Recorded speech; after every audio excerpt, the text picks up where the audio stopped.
بسم الله الرحمن الرحيم وكان عاقبتهما أنهما في النار خالدين فيها وذلك جزاء الظالمين يا أيها الذين آمنوا اتقوا الله ولتنظر نفس ما قدمت لغد واتقوا الله إن الله خبير بما تعملون ولا تكونوا كالذين نسوا الله فأنساهم أنفسهم أولئك هم الفاسقون لا يستوي أصحاب النار وأصحاب الجنة أصحاب الجنة هم الفائزون لو أنزلنا هذا القرآن على جبل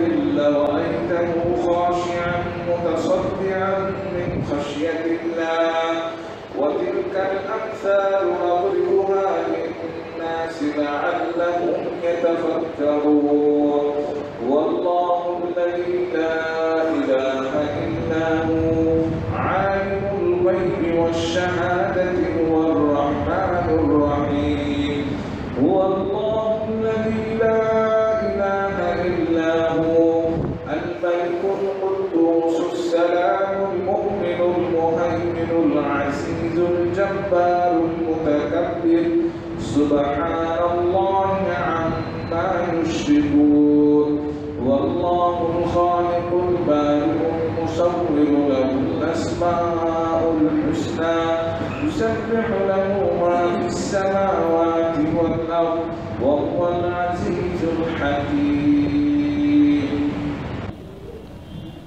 আপনাদের মাঝে এখন বক্তব্য রাখবেন জনাব মতিউর রহমান মাদানী সাহেব। السلام عليكم ورحمة الله وبركاته إن الحمد لله نحمده ونستعينه ونستغفره ونعوذ بالله من شرور أنفسنا ومن سيئات أعمالنا من يهده الله فلا مضل له ومن يضلل فلا هادي له وأشهد أن لا إله إلا الله وحده لا شريك له وأشهد أن محمدا عبده ورسوله صلى الله تعالى عليه وعلى آله وصحبه وسلم تسليما كثيرا أما بعد فقد قال الإمام البخاري رحمه الله تعالى باب حديث الخضر مع موسى عليهما السلام قال حدثنا عمرو بن محمد قال حدثنا يعقوب بن إبراهيم قال حدثني أبي عن صالح عن ابن شهاب أن عبيد الله بن عبد الله أخبره عن ابن عباس رضي الله تعالى عنهما أنه تمر هو والحر بن قيس الفزاري في صاحب موسى قال ابن عباس رضي الله تعالى عنه هو خضر فمر بهم أبي بن كعب فدعاه ابن عباس فقال إني تماريت أنا وصاحبي هذا في صاحب موسى الذي سأل السبيل إلى لقيه هل سمعت رسول الله سيذكر شأنه قال نعم আল হাদিস। সম্মানিত মাতৃমণ্ডলী, আল্লাহ রাব্বুল আলামিনের প্রশংসা এবং প্রিয় নবী সাল্লাল্লাহু আলাইহি সাল্লামের উপর সালাত ও সালামের পর আজ সোমবার 22 সফর 1446 হিজরি মোতাবেক 26 আগস্ট 2024 আমাদের ধারাবাহিক আলোচনা সহিহুল বুখারীর আহাদিসুল আম্বিয়া পর্ব, নবী রাসূলগণ সম্পর্কীয় হাদিস। ইমাম বুখারীর এই পর্বের অধ্যায় নম্বর 27 বলছেন বিষয়বস্তু বাবু হাদিসিল খাজির মা মুসা আলাইহিস সালাম। এই অধ্যায় হচ্ছে মুসা আলাইহিস সালামের সাথে খাজিরের কাহিনী বা ঘটনা। হাদিস মানে কাহিনী, হাদিস মানে ঘটনা, হাদিস মানে বৃত্তান্ত, বয়ান, বিবরণ ইত্যাদি। হাদিস মানে রাসূলুল্লাহ সাল্লাল্লাহু আলাইহি ওয়াসাল্লাম হলে তখন হাদিস। হাদিস নবী সাল্লাল্লাহু আলাইহি ওয়াসাল্লামের কথা, কাজ আর জীবন সম্পর্কীয় যা কিছু কথা, কাজ, অনুমোদন এবং তার সাথে নবী সাল্লাল্লাহু আলাইহি ওয়াসাল্লামের জীবনীগুলো। নবী সাল্লাল্লাহু আলাইহি ওয়াসাল্লাম দেখতে এমন ছিলেন, নবী সাল্লাল্লাহু আলাইহি ওয়াসাল্লাম চরিত্র এমন ছিল, কথাও না, কাজও না, আর অনুমোদন না, সেগুলো হাদিস না। তাহলে পূর্ণরূপে যদি হাদিসের সংজ্ঞা করতে হয় তো নবী সাল্লাল্লাহু আলাইহি ওয়াসাল্লামের কথা, কাজ, অনুমোদন এবং তার গুণাবলী সিফাতিন খালকিয়াতিন ও খুলুকিয়াতিন, তার সৃষ্টিগত গুণাবলী অথবা চারিত্রিক গুণাবলী, নবী সাল্লামের চরিত্র সম্পর্কে যত আলোচনা হাদিস আছে ওগুলো হাদিস। নবী সাল্লামের শারীরিক অবয়ব দৈহিক গঠন সম্পর্কে, নবী সাল্লাল্লাহু পূর্ণিমার চাঁদের মতো ছিলেন, ইত্যাদি ইত্যাদি। নবী সাল্লামের চলাফেরা এমন ছিল, এগুলো কিন্তু হাদিস, হাদিস না? জি। তো এই জন্য পূর্ণ সংজ্ঞা এটি, অনেক সময় সংক্ষেপে করা হয়, সেজন্য নবী সাল্লামের কথা কাজ অনুমোদন হাদিস। কিন্তু আরও বেশ কিছু হাদিসের এর অন্তর্ভুক্ত ছিল তখন ছুটে যায়, সূক্ষ্ম হয় না। তো মূসা আলাইহিস সালামের সাথে খাজির আলাইহিস সালামের যে ঘটনা ঘটেছিল, যে ঘটনা সূরা কাহফে বিস্তারিত আল্লাহ রাব্বুল স্বয়ং বর্ণনা করেছেন। জি, হাদিস নম্বর 3400, লম্বা হাদিস রয়েছে। আর মূসা খাজির সম্পর্কে এখানে দুটো হাদিস রয়েছে, দুই হাদিসে আজকে পুরো হয়তো দাস পার হয়ে যাবে। 3400 নম্বর হাদিস। হাদিস বর্ণনা করছেন ইমাম ইবনে শিহাব জুহরি রাহিমাহুল্লাহ, প্রখ্যাত তাবেঈ মুহাদ্দিস ইমাম মদিনার। তিনি তাবেঈ, তিনি আরেক তাবেঈ থেকে বর্ণনা করছেন ওবায়দুল্লাহ ইবনে আবদুল্লাহ ইবনে উতবা বিন মাসউদ। ওবায়দুল্লাহ ইবনে আবদুল্লাহ বিন উতবা বিন মাসউদ, আবদুল্লাহ বিন মাসউদের ভাইয়ের ছেলের ছেলে। উতবা বিন মাসউদ, আবদুল্লাহ বিন মাসউদ, ভাই ভাই হলো। আর ওতবার ছেলে হচ্ছে আবদুল্লাহ, আর আবদুল্লাহ ছেলে হচ্ছে ওবায়দুল্লাহ। তিনি একজন বড় ফকিহ ইমাম ছিলেন, 7 জন অন্যতম মদিনার ফোকাহাদের অন্যতম তিনি, যাদেরকে এলমের সাগর বলা হয়তো ওই যুগে। ইযা কিলা মান ফিল ইলমি সাবআতু আবহরিন, যদি জিজ্ঞাসা করা হয় যে এলমের 7টি সাগরের নাম কি, তাবেঈনদের যুগে একটি কবিতা, একটি ছন্দে রয়েছে, রিওয়ায়াতুহুম লাইসাত আনিল হক খারিজা বা গাফিলা, তাদের বর্ণনাগুলি হকের বাইরে নয়, মানে তারা হাদিসের বড় পণ্ডিত জ্ঞানী ছিলেন, বিজ্ঞ ছিলেন। ফকুল হুম ওবায়দুল্লাহ, 1 নম্বরে এই যে ওবায়দুল্লাহ। তো ওবায়দুল্লাহ বড় একজন তাবেঈ ছিলেন। নাম, মানুষ নাম ভালো যথেষ্ট নয় মানুষের, আর নাম ভালো হইলেই যে তার কাজ কাম ভালো হবে এটাও যথেষ্ট নয় কিন্তু। কেন এই ওবায়দুল্লাহ নামে যেমন একজন বড় বিশিষ্ট তাবেঈ, ফকিহ, ইমাম, 7 জনের একজন ওই জামানা, তাবেঈনদের জামানায় অনেক সাহাবায়ে কেরামদের ছাত্র তিনি, যে ওবায়দুল্লাহ বিন আবদুল্লাহ বিন উতবা। তেমনি ওবায়দুল্লাহ বিন জিয়াদ আরেকজন কুখ্যাত, মাসরার গভর্নর, লক্ষ লক্ষ মানুষের খুনি। জি, তো তার মতো জালেম মুসলিম উম্মাহ এখন পর্যন্ত পয়দা হয়নি। মুসলিম জাতিতে যতই বড় বড় জালেম যাক না কেন, এর মতো জালেম এখনও কেউ পয়দা হয়নি, এত বড় জালেম ছিল। আলাইহি মিনাল্লাহি মা ইস্তাহিক, যা কিছু করেছে পেয়ে গেছে। তারপরে ওলামারা কাফের বলেননি, কারণ কাফের বলাটি এত সহজ কথা নেই। 4টে কথা না যে কারোর সাথে আমার শত্রুতা আছে, অত কেউ কুখ্যাত, খুব চরম অপরাধী, সেই জন্য কাফের। কাফের কুফরি গণ্ডিতে পড়ছে কিনা দেখতে হবে। ইসলাম থেকে খারিজ করার অধিকার একমাত্র তার, যার দিন হচ্ছে ইসলাম, যিনি ইসলাম নাজেল করেছেন তিনি এখন আল্লাহ। সুতরাং আল্লাহ বলবেন যে কে মুসলিম আর কে কাফের। আল্লাহ রাব্বুল আলামিনের কথার আওতাতে যদি সে কাফের পড়ে তাহলে কাফের হতে পারে, নাহলে আপনার বিরোধী, অনেক জুলম অত্যাচার করেছে, দিলেন ট্যাগ লাগে, নাস্তিকের বাচ্চা নাস্তিক, আপনি নিজে নাস্তিক হয়ে যাবেন, এই অপরাধী কিন্তু অত সোজা নেই। এই জন্য জবানকে কন্ট্রোল করতে হবে সবসময়। এত বড় অপরাধী আজকালকার জামানা হইলে কত যে ওর উপর টাইটেল পড়তো, নাস্তিক, আর তারপরে কাফের, আর অমুক তমুক, মেলাগুলো, ইহুদি নাসাদের এজেন্ট, অমুক তমুক, অনেক কিছুই পড়তো। কিন্তু তার সম্পর্কে আছে, যে অপরাধগুলি করেছে সবগুলি আছে ইতিহাসের পাতে। সেও ছিল কিন্তু ওবায়দুল্লাহ। এই জন্য নাম হইলেই যে সৎ হয়ে যাবে না, নামের সাথে সাথে মানুষকে চরিত্র গঠন করতে হবে, ঈমান, আকীদা, আমল ভালো করতে হবে। বলছেন ওবায়দুল্লাহ বিন আবদুল্লাহ আখবরাহু আন ইবনে আব্বাস, তিনি জানিয়েছেন তার ছাত্র ইবনে শিহাবকে। কার থেকে বর্ণনা করে? আবদুল্লাহ বিন আব্বাস রাদিয়াল্লাহু তাআলা আনহু থেকে। তো আবদুল্লাহ বিন আব্বাস রাদিয়াল্লাহু তাআলা আনহু সাহাবীর ছাত্র হচ্ছেন ওবায়দুল্লাহ বিন আবদুল্লাহ ইবনে উতবা বিন মাসউদ। ঘটনা কি বলছে? আন্নাহু তামারা হুয়া একবার আবদুল্লাহ বিন আব্বাসের, নবী সাল্লাল্লাহু আলাইহি ওয়াসাল্লামের চাচাতো ভাই, আর আরেকজন সাহাবী হুর বিন কাইস ফাজারি, বানু ফাজারা বংশের, এই দুইজনের মাঝে বিতর্ক বেঁধে যায়। তামারা মানে হচ্ছে ঝগড়া দ্বন্দ্ব বা তর্ক বেঁধে যাও, বিতর্ক শুরু হয়ে যায়। ফির সাহেব মূসা আলাইহিস সালামের সঙ্গী সম্পর্কে, যে মূসা আলাইহিস সালামের যে সঙ্গী খাজের, এই খাজেরের সঙ্গী মূসা মানে মূসা প্রখ্যাত নবী, নাকি অন্য কোনো মূসা বনি ইসরায়েলদের যুগের, যিনি নবী নন, মানে যিনি রসুল মূসা আলাইহিস সালাম তিনি নন, অন্য কোনো মূসার সাথে এই ঘটনা ঘটেছিল, এটা একটি মত সেই যুগে অনেকে পোষণ করত। তার একজন হুর বিন কাইস। ইবনে আব্বাস রাদিয়াল্লাহু তাআলা আনহু বললেন, হুয়া খাজের, মূসা আলাইহিস সালাম যিনি নবী তার সঙ্গী খাজের, মানে যে ঘটনা বর্ণনা মূসার খেজরে সেটা মূসা নবীর ঘটনা, মূসা নবী আলাইহিস সালামের ঘটনা।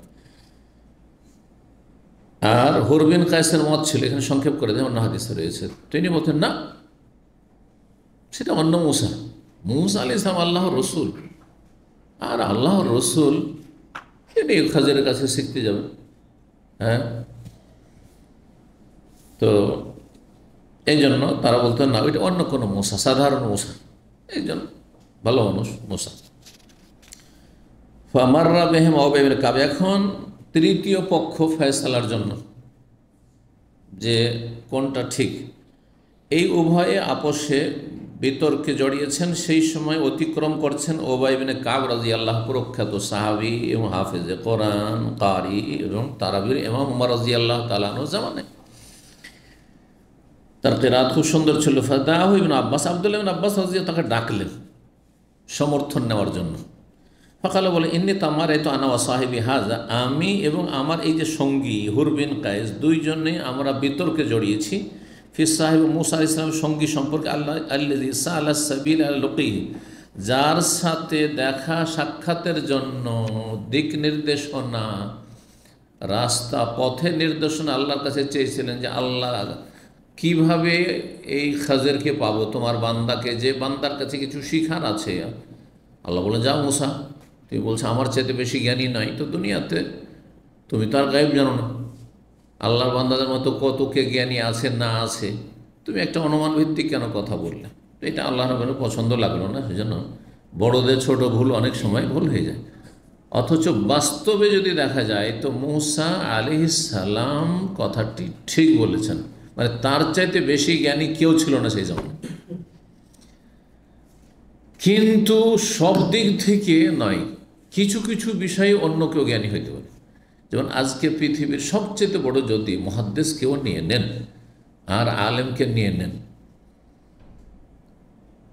তিনজন আলেম আজকে থেকে 20-25 বছর আগে দুনিয়া থেকে চলে গেছেন পৃথিবীর সবচেয়ে বড় পৃথিবীর সবচেয়ে বড় পৃথিবী। এই তিনজন সম্পর্কে দ্বিমত তেমন নেই। কোরআন সুন্নাহর অনুসারী, সহি আকীদা আমলের যারা অনুসারী তাদের, বেদাতিদের গায়ের জ্বালা থাকে। বেদাতিদের কাছে তো কাঠমোল্লাও তাদের আল্লামা, যে না জানে কিছু, মূর্খ, তো ওরা তো কোনো মাপকাঠি না ইসলামে, আর ওদের কথার কোনো মূল্য নাই। কিন্তু যারা সারা পৃথিবীর, আরব হোক অনারব হোক, হ্যাঁ সারা পৃথিবী পূর্ব থেকে পশ্চিম সবাই একমত যে পৃথিবীর তিনজন বড় আলেম বিংশ শতাব্দীর, একজন শেখ ইবনে বাজ রাহিমাহুল্লাহ, আর একজন শেখ ইবনে উসাইমিন রাহিমাহুল্লাহ, আর একজন শেখ আলবানী রাহিমাহুল্লাহ, ঠিক না?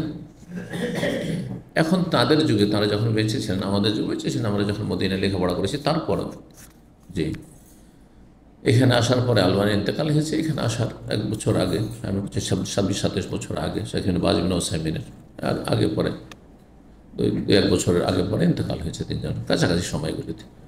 তো রাহিমাহুল্লাহ, তাদের জামানায় অন্য কোনো সাবজেক্টে পৃথিবীতে অনেকে সিনিয়র ছিল না? অন্য কোনো সাবজেক্টে, ধর্মীয় সাবজেক্ট বলছি না, ছিল না? বড় ডাক্তার নেই, বড় বৈজ্ঞানিক ছিল না? হ্যাঁ, হতে পারে না? হ্যাঁ, তো ঠিক ওই রকমই মূসার খাজের বিষয়টি। কারণ বেদাতপন্থীদের ধারণা যে খাজির মূসা আলাইহিস সালামের সাথে বেশি বিদ্যা রাখে, এটা একেবারে ভুল কথা। হ্যাঁ, বিভ্রান্তদের কথাই ঠিক। মূসা আলাইহিস সালামের কাছে সার্বিক দিক থেকে বেশি জ্ঞান ছিল, কারণ তার ওপর তাওরাত নাযিল হয়েছে। খাজির উপর কি নাযিল হয়েছে? তাওরাত নাযিল হয়েছে। তাওরাতের স্থান আসমানি কিতাবের মধ্যে কোরআন কারীমের পরে 2 নম্বরে, এবং যত নবী রসুলগণের কাহিনী কোরআন হাদিসে রয়েছে তার মধ্যে সবচাইতে বেশি সংখ্যাগরিষ্ঠ উম্মত হচ্ছে প্রিয় নবী সাল্লাল্লাহু আলাইহি ওয়াসাল্লাম উম্মতের পরে, শেষ উম্মতের পর, আমাদের পরে তাদের সংখ্যা মূসা আলাইহিস সালাম উম্মতের সংখ্যা বেশি। হাদিস আছে না? নবী সাল্লাল্লাহু আলাইহি ওয়াসাল্লাম সাওয়াদুন আযীম একটি বিশাল দলকে দেখলেন, তখন ভাবলেন যে এইটাই হচ্ছে হাযিহি উম্মতি, এরাই হচ্ছে আমার উম্মত। নবী সাল্লাল্লাহু আলাইহি ওয়াসাল্লাম বলেন, না এটা তোমার উম্মত না, এটা মূসা আলাইহিস সালামের উম্মত।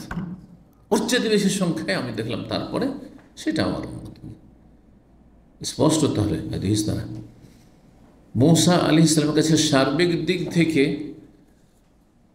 আল্লাহ প্রদত্ত জ্ঞান ছিল, কিন্তু খাজিরের কাছে এমন কিছু জ্ঞান ছিল, রহস্যমূলক, তত্ত্বমূলক, যেই জ্ঞান মূসা আলাইহিস সালামকে দেওয়া হয়নি। আমরাও মেলা কিছু শিখি, আর ছোটো বাচ্চার কাছেও শিখছি। এই মোবাইলের জ্ঞান আমাদেরকে সামান্যই দেওয়া হয়েছে। এখন আমার 5-6 বছর বাচ্চার কাছ থেকে শেখা শুরু করেছেন স্মার্টফোন। সত্যি বলছি, কারণ ছোটো বাচ্চা যেটা 5-6 বছর বয়স ছিল তখন ওর কাছ থেকে শিখতাম যে কোনখানে কী করতে হবে। যে এখন পর্যন্ত এই যে আপনার ধরেন এই হোয়াটসঅ্যাপে যে আমি আছি, অনলাইনে আছি কি অফলাইনে আছি, যে যেন টের না পাই, আমি নিজে সেট করতে পারছি না। ছেলে আছে, ছোটো বাচ্চা 8-10 বছর বয়স, হট করে এসে করে দিল। কিছুদিন আগের কথা বলছি, হ্যাঁ, যার বয়সে এখনও এই 14-15, কিন্তু একবারে এক্সপার্ট তাতে। তাই বলবেন সে আমার চেতে সিনিয়র নাকি? হ্যাঁ, তো একটা সাবজেক্ট, 2টো সাবজেক্টে, কিন্তু বাকি সব সার্বিক দিক থেকে ওই রকম বিষয়টা। কিন্তু মূসা আলাইহিস সালাম সার্বিক দিক থেকে সেই যুগের সবচেয়ে বড় জ্ঞানী। মূসা আলাইহিস সালাম আল্লাহর রসুল, এটা কোরআন হাদিস দ্বারা স্পষ্ট, তাই না? কিন্তু খাজির নবী ছিলেন নাকি নবী ছিলেন না ওলি ছিলেন? এটা একটা প্রশ্ন, তার উত্তর আমাদেরকে জানতে হবে। 2 নম্বর কথা জানতে হবে, এই জন্য আমাদের দেশের মানুষের বিষয় আরবরা বুঝে যে নবী আর ওলিতে আসমান জমিনের পার্থক্য।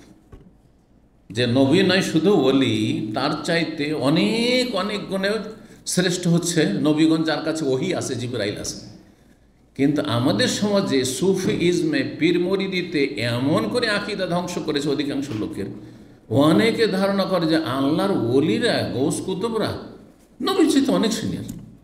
কারণ তাদের পথভ্রষ্ট এই সুফি পীরেরা এইভাবে জাতিকে পথভ্রষ্ট করেছে।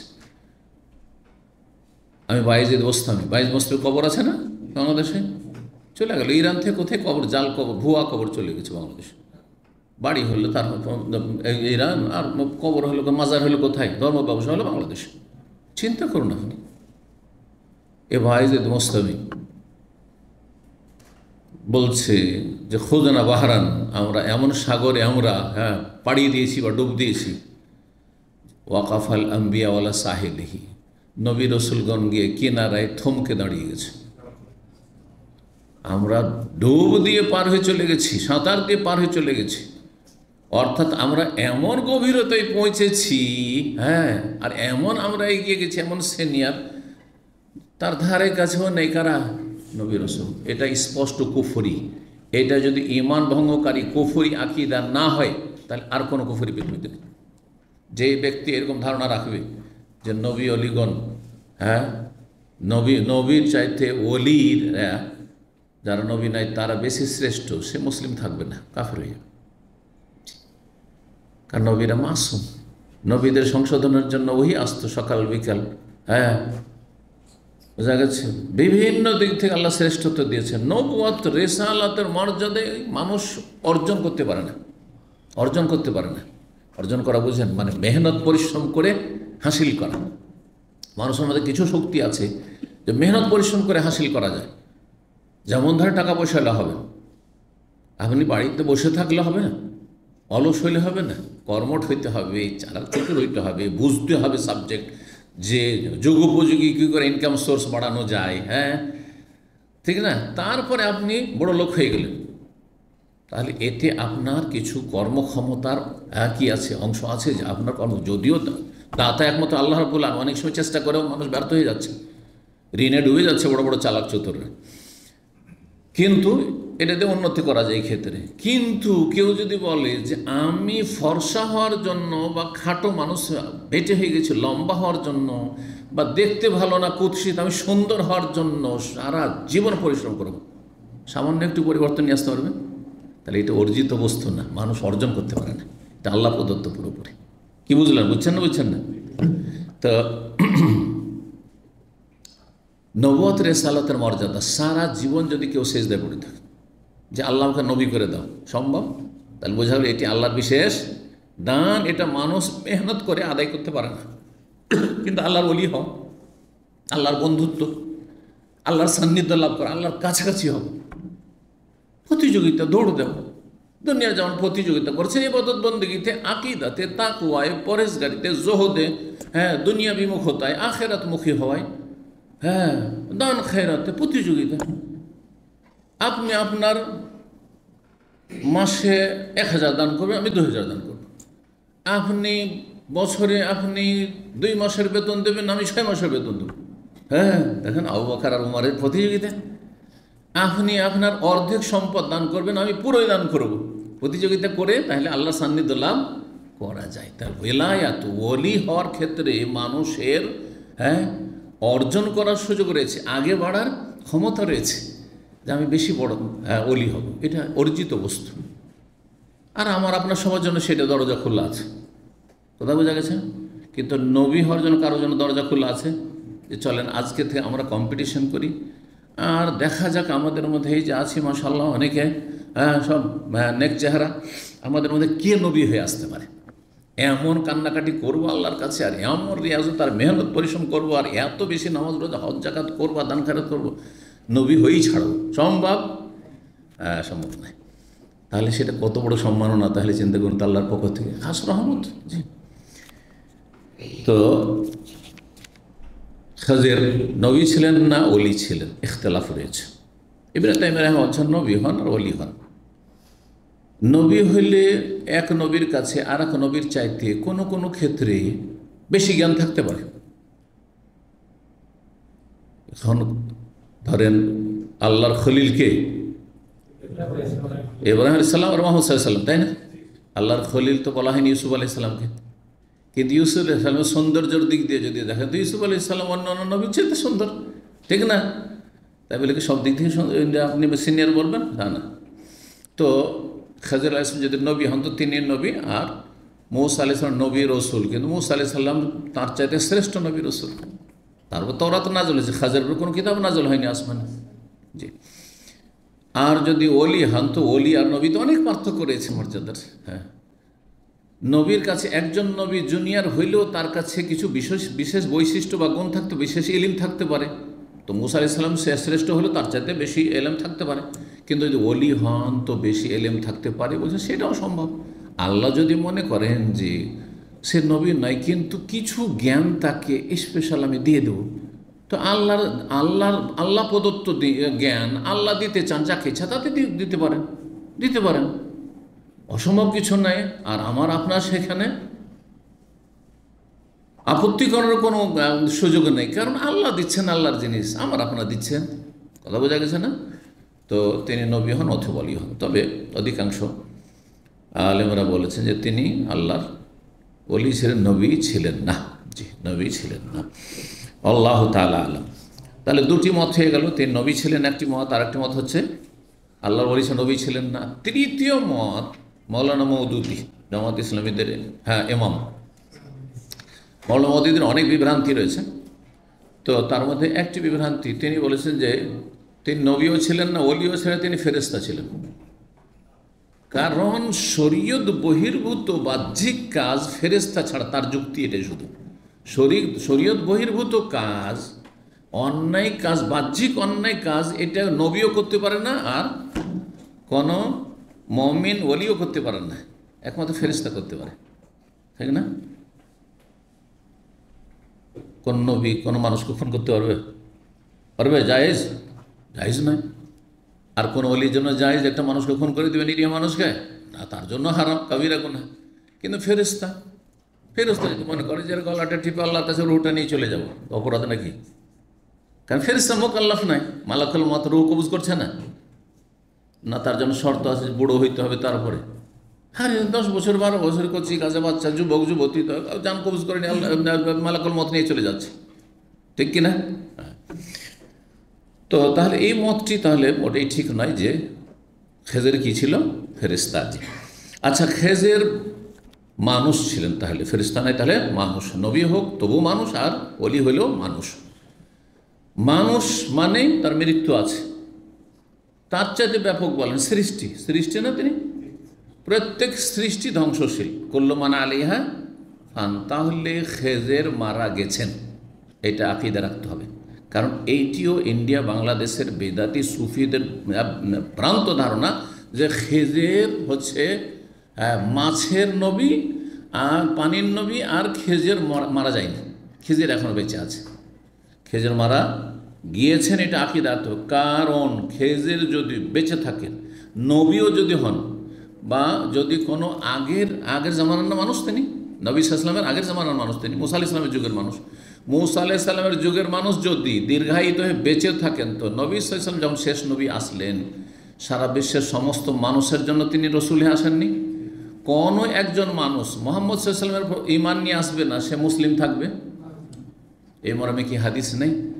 ওয়াল্লাহি, আল্লাহর কসম করে বলছি, ওমর তুমি তাওরাত পড়ছো, তাওরাতে হেদায়েত খুঁজছো বিকৃত কিতাবে, আর তারপরে মনসুখ রহিতকৃত কিতাবে, তোমার হাতে কেন তাওরাত থাকবে? এই জন্য আজকাল বিভিন্ন ধর্মের চর্চা করা সাধারণ মানুষের জন্য জায়েজ নাই, বিশেষজ্ঞের জন্য, বড় আলেমদের জন্য জায়েজ, কাফেরদের খণ্ডন রদ করার জন্য।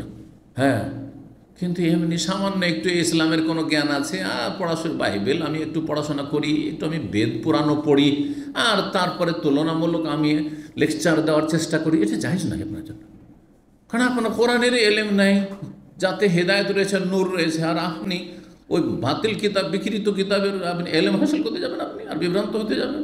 কোনো সময় শয়তান আপনাকে বিভ্রান্ত করতে পারে, জাহান্নামে নিয়ে যেতে পারে। তো আল্লাহে আল্লাহর কসম, ওমর কোথায়, ওমর তার উপরে এত রাগ করছেন নবী সাল্লাল্লাহু আলাইহি ওয়াসাল্লাম, কেন তুমি তাওরাত পড়বে? তোমার কোরআন শেষ হয়ে গেছে, কোরআন বোঝা যথেষ্ট হয়ে গেছে, তোমার জন্য কোরআন হেদায়েতের জন্য যথেষ্ট নয়? আল্লাহ আতাকা বিহি নাকিয়া, স্বচ্ছ দিন তোমার জন্য নিয়ে আসেন। আল্লাহি, আল্লাহর কসম করে, লাউ কানা মুসা হাইয়া, মুসা আলাইহিস সালাম যদি আজকে জীবিত থাকতেন, মুসাও যদি জীবিত থাকতেন, এই মুসা আলাইহিস সালাম কালিমুল্লাহ, তাওরাত নাযিল তার রসুল নবী, মা ওয়াসিয়াহু, তার জন্য অসম্ভব ছিল যে সে আমার অনুসরণ না করে সে মুসলিম থাকবে। ইল্লা ইয়াত্তাবিআনি, মা ওয়াসিয়াহু ইল্লা ইয়াত্তাবিআনি, মা ওয়াসিয়াহু ইল্লা ইত্তিবাই, আমার অনুসরণ ছাড়া তার কোনো উপায় ছিল না। তাহলে খেজের যদি বেঁচে থাকে, তাহলে তার ইসলাম কবুল করা জরুরি ছিল না? তাহলে বোঝা গেছে তার আগেই মারা গেছে, নবী সাল্লাল্লাহু আলাইহি ওয়াসাল্লাম আগেই মারা গেছে। কখন মারা গেছে সেটা জেনেও লাভ নেই, কে কখন মারা গেল আমাদের জানার কোনো প্রয়োজন করে না। কে কতদিন বাঁচলো আর কত মারা গেল, এইগুলো জেনে লাভ নেই। এতে আপনার লাইফের সাথে কোন সম্পর্ক রয়েছে? হালাল হারামের সম্পর্ক রয়েছে না ইবাদত বন্দেগীর সম্পর্ক রয়েছে না? কোনো সম্পর্ক নেই। তো যাই হোক, কথা এই জন্য বাড়ালাম যে এই সব ক্ষেত্রে এই খেজের সম্পর্কে অনেক গুমরাহি রয়েছে বক্তাদের মধ্যে আমাদের সমাজে। খেজের বেঁচে নেই, মারা গেছে, এক নম্বর কথা। খেজের নবী হোক আর ওলি হোক, তিনি মানুষ। হ্যাঁ, খেজের মুসা আলাইহিস সালামের সাথে সিনিয়র নয়। হ্যাঁ, আংশিক মুসা আলাইহিস সালামকে আল্লাহ শিক্ষা দেওয়ার জন্য যে এমন কথা বলতেন নেই, কারণ তুমি সব কিছু রবের মতো আল্লাহর মতো জানো না। হতে পারে যে এমন কোনো ব্যক্তি আছে যে তোমার চাইতে কিছু কিছু বিষয় বেশি জানে, বোঝা গেছে না? যদি আমার সামনে স্পষ্ট হয় যে আমার চাইতে আপনার মধ্যে বেশি জ্ঞানী নাই, তারপর আমার জন্য এটা বলা বেমানান সাজে না যে আমি আপনাদের চাইতে বেশি জ্ঞানী, আপনাদের চাইতে বেশি সিনিয়র। ওই রকমই ভুলটা ছিল কার? মুসা আলাইহিস সালামের। এমন বড় ভুল ছিল না। আমি যদি এখানে বলি যে আপনাদের মধ্যে আমি বেশি জানি, কথাটাকে মিথ্যা, কিন্তু তারপর আমার জন্য বলাটা উচিত নয়। ঠিক ওই রকম, ব্যাস এতটুকু। তো এখন চলেন, হাল সামেত রাসূল আল্লাহ সাল্লাল্লাহু আলাইহি ওয়াসাল্লাম বলছেন ইবনে আব্বাস এই উবাই ইবনে কাবকে, কি তুমি কি রাসূলুল্লাহ সাল্লাল্লাহু আলাইহি ওয়াসাল্লামের কাছে কিছু শুনেছো? আযকুরু শানাও, তার আলোচনা, তার অবস্থা বর্ণনা তিনি করেছেন। কালার নাম, হ্যাঁ শুনেছি। সামিআতু রাসূল, এখন কিসসা বয়ান করেছেন, আমি রাসূলুল্লাহ বলতে শুনেছি, বাইনামা মূসা ফি মালাই মিন বনি ইসরাইল, একবার মূসা আলাইহিস সালাম বনি ইসরাইলদের একটি দলের মাঝে অবস্থান করছিলেন। এক দল বনি ইসরাইল লোকেরা ছিল, তার উম্মতের লোকেরা। জাহু রাজুলুন, জনৈক ব্যক্তি তার কাছে আসলো। আসার পরে মূসা আলাইহিস সালাম ভাষণ দিচ্ছিলেন, শোনার পরে খুব সে পছন্দ লাগলো, তাকে খুব ভালো লাগলো। তখন সে জিজ্ঞেস করলো, অবাক হয়ে, হাল তাআলাম আহাদান আলামিনকে, আপনার চাইতে বেশি জ্ঞানী কি আপনি কাউকে জানেন পৃথিবীতে? আপনার চাইতে জ্ঞানী ব্যক্তি পৃথিবীতে আর কেউ আছে? মানে আপনি সবচাইতে জ্ঞানী। অনেকে অতি ভক্তিতে বলে ফেলে, আপনার চাইতে বড় জ্ঞানী কেউ নেই। হ্যাঁ, না, মোটেই না। তখন সেটার উপর আমি চুপ থাকবো, তাহলে আমার ইমানে দুর্বলতা আছে, অবশ্যই ইমানে এখানে আমার ভেজাল আছে, তাহলে না, মোটেই এটা উচিত হবে না। তারপরে কোথায় মূসা, কোথায় আমি, তাই না? মূসা আলাইহিস সালামের জন্য ঠিক আছে। কাল আল্লাহ, তিনি বলছেন, না, আমার চাইতে জ্ঞানী কেউ নেই, কারণ তিনি সেই যুগের শ্রেষ্ঠ নবী। ফাআউহাল্লাহু ইলা মূসা, তখন মূসা আলাইহিস সালামকে আল্লাহ ওহী করলেন, বালা, তুমি যে বলছো নেই, হ্যাঁ আছে, হ্যাঁ তোমার চাইতে বেশি জ্ঞানী আছে, কিন্তু সার্বিক দিক থেকে আছেন নয়, কিছু ক্ষেত্রে আছে। সেটা হচ্ছে আল্লাহ রাব্বুল আলামিন যা কিছু পৃথিবীতে করেন সেসব কাজের রহস্য তত্ত্ব সম্পর্কে, যে আল্লাহ এমন কিছু করছেন বাহ্যিক, সেটা আমাদের জন্য কোনো লাভের নেই। এই যে বন্যায় দেশ ডুবে গেছে আর মানুষ অসহায় হয়ে পড়েছে, এতে বাহ্যিক আমাদের কী লাভ আছে, ঠিক কিনা? কিন্তু এর পিছনে এমন কোনো রহস্য থাকতে পারে যেটা আমরা জানি না, যাতে কল্যাণ আছে।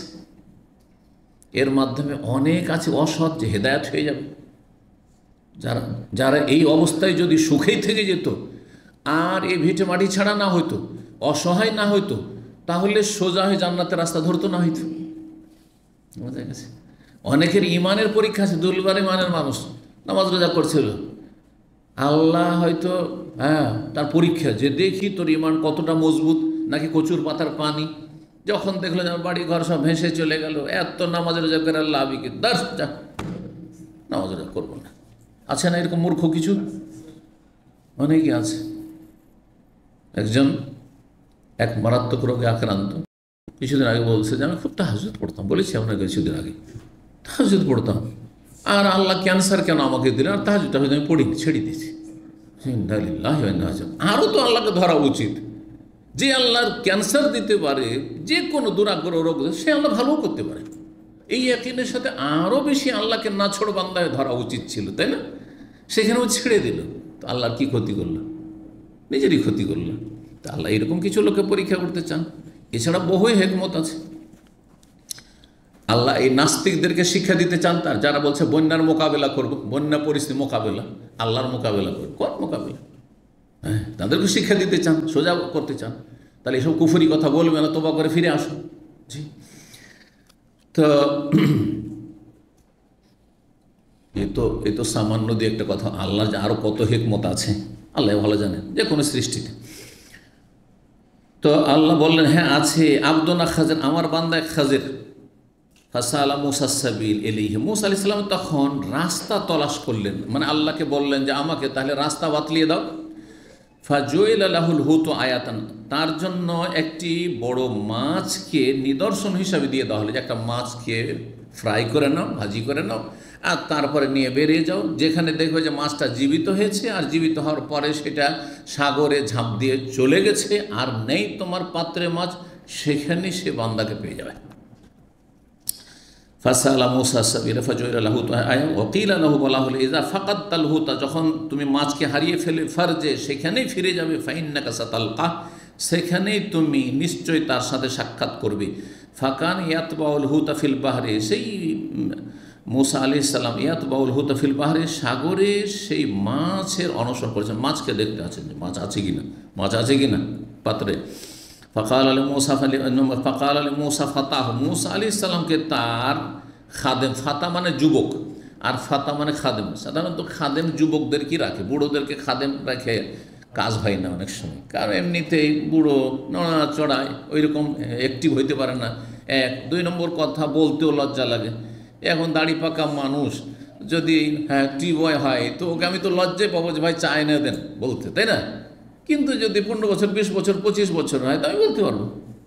জি, এটা একটা রহস্য।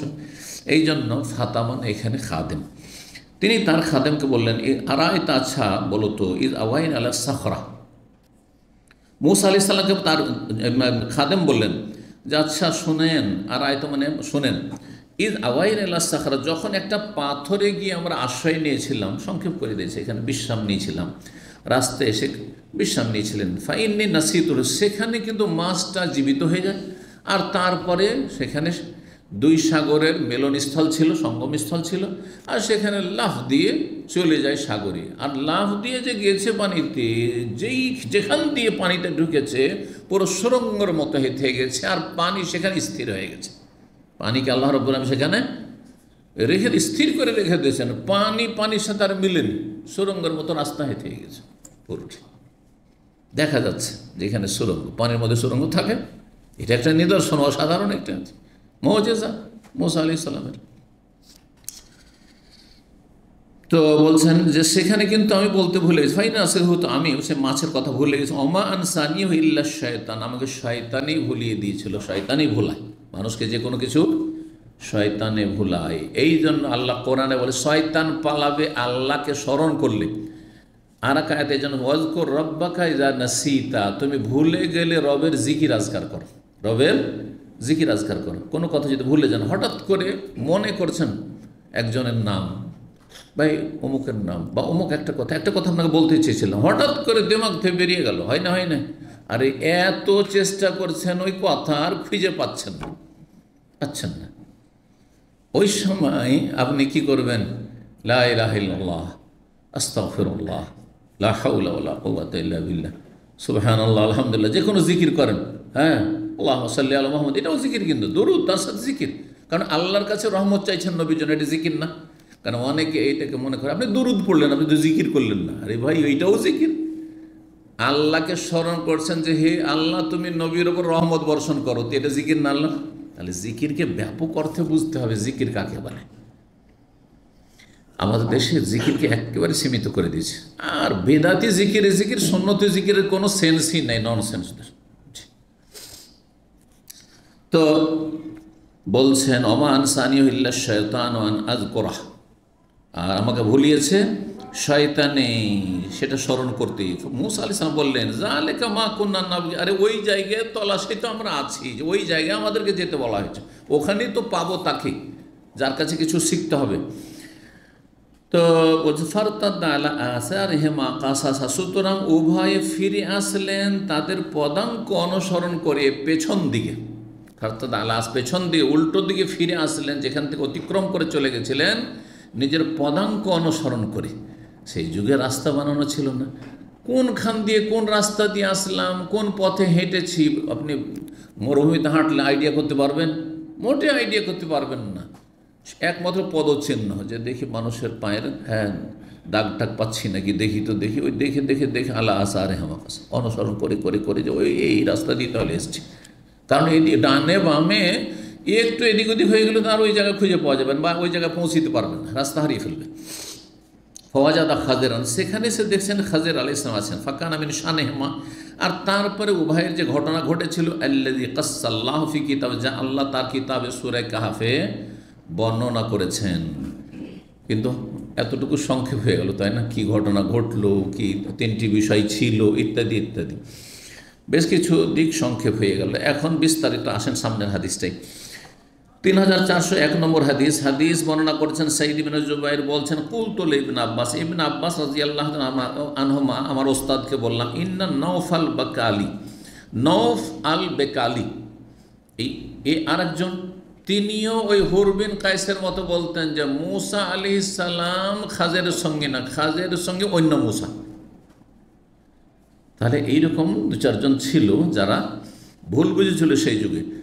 বলছেন নওফ বেকালি ইয়াজ আমো, তার ধারণা, আন্না মূসা সাহেব আল খাজের, মূসা যে খাজেরের সঙ্গী, লাইসা হুয়া মূসা বনি ইসরাইল, তিনি বনি ইসরাইলদের যুগের মূসা নবী নন, মূসা আল্লাহ রসুল নন। ইন্নামা হুয়া মূসা আখার, তিনি হচ্ছেন অন্য মূসা, তিনি অন্য মূসা। ফাকালা, তখন ইবনে আব্বাস বলছেন তার ছাত্র তাবেঈ সাঈদ ইবনে জুবাইর রাহিমাহুল্লাহকে, কাযাবা আদুউল্লাহ, এই আল্লাহর দুশমন মিথ্যা কথা বলেছে। আল্লাহর দুশমন মিথ্যা কথা, কোনো মুসলিমকে আল্লাহর দুশমন বলা ঠিক? আমাদের ভাষাতে আল্লাহর দুশমন বলা মানে বড় একটা গাল হয়ে গেল, হলো না? তাহলে আপনাকে পরিবেশ সমাজ বুঝে কথা বলতে হবে। হ্যাঁ, সেখানকার ভাষায় কোনটা গাল, কোনটা গালি আর কোনটা বলি, বুঝেন না? বুঝেন না? এক দেশের গালি আর এক দেশের বলি। গোটা বাংলাদেশের অধিকাংশ জায়গায় বেটা বেটা বলা গালি কি না, কিন্তু রাজশাহী চাঁপাই গিয়ে বাংলাদেশের ভিতরে আর আমাদের পশ্চিমবঙ্গে মালদহ গিয়ে যদি কাউকে বেটা বলেন তো জুতা খেয়ে বড় লোক হয়ে যাবেন। ভালো করে শোনেন, আমি দেখেছি এরকম একজন একজনকে গাল দিয়েছে, বেটা বলেছে, কিরে তুই মাকে বিয়ে করেছিস তুই? আর মারামারি শুরু করে দিল। হ্যাঁ, তুই এত বড় গাল দিলি তুই? হ্যাঁ, বোঝা গেছে না? তাহলে আপনাকে জানতে হবে যে বেটা শব্দটি কোন এলাকায় বলবো। আচ্ছা, এর বিপরীতটা শোনেন, এর বিপরীত শোনেন আবার। শালা, শালা বলা অন্য এলাকায়, গোটা বাংলাদেশে কেউ যদি কাউকে শালা বলে এক্ষুনি আমরা মারামারি শুরু করে দেবেন, ঠিক না? কিন্তু চাঁপাইনবাবগঞ্জ, রাজশাহী আর মালদহতে শালা বলা তাদের ভাষা। হ্যাঁ, তাদের ভাষা, এটা কোনো গাল না, কিচ্ছু মাইন্ড করবে না। এই জন্য এক বক্তা, আপনাদের আহলে হাদিস বক্তা, হ্যাঁ, ধর শালা বলে ফেলেছে। আরে শালা এই অহরহ ওদের চলে ভাষাতে। যেমন কোন কোন অঞ্চলে আছে গেলাম আর কি, খেলাম আর কি, আছে না? ওই রকমই তাদের শালা। তাহলে তাদের গাল নয়। তাহলে কোন এলাকায় শালা চলবে, কোন এলাকায় ব্যাটা চলবে জানতে হবে নাকি? ওই রকমই আদুউল্লাহ, আল্লাহর দুশমন বলা, কোন এলাকায় রাগ করবে না চলবে, কোন জায়গায় কোন ভাষায় কোন এলাকায় চলবে ওটা জানতে হবে, কোন জামানায় চলবে কোন জামানায় চলবে না। তো সেই যুগে সাহাবায়ে কেরামদের জামানায় আরবদের ভাষায় এটা সাধারণ বিষয় ছিল। কেউ যদি অবাস্তব কথা বলল, অবাস্তবকে হালকা করে দিলাম, অবাস্তবের অপর নাম মিথ্যা কথা। আপনি মিথ্যা বললেন, রাগ করে নেবেন কিন্তু আপনারা। হ্যাঁ, এই জন্য ভাষা বলার সময় খুব চালাক চতুর হইতে হবে।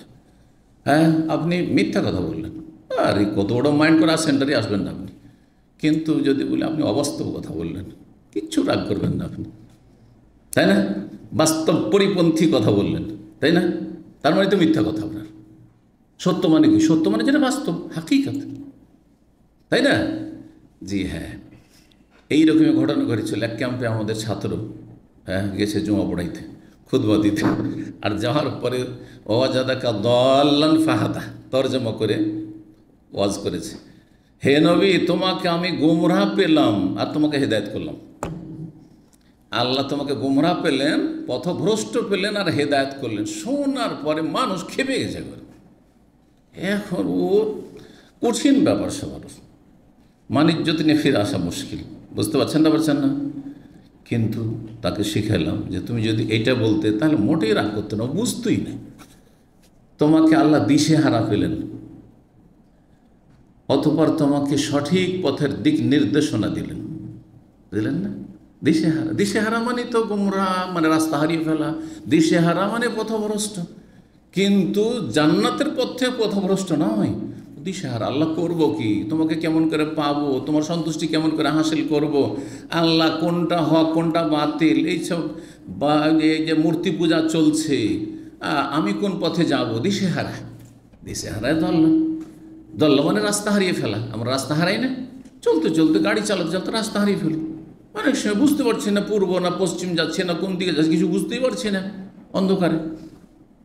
লাইটও অনেক সব বোঝা যায় না। এই শহরের ভেতরে এখান থেকে আমি নিজে গেছি একবার, সুকবা খবর গেছি, আর যাওয়ার পরে বুঝতে পারছি না কোন রোডে যাচ্ছে।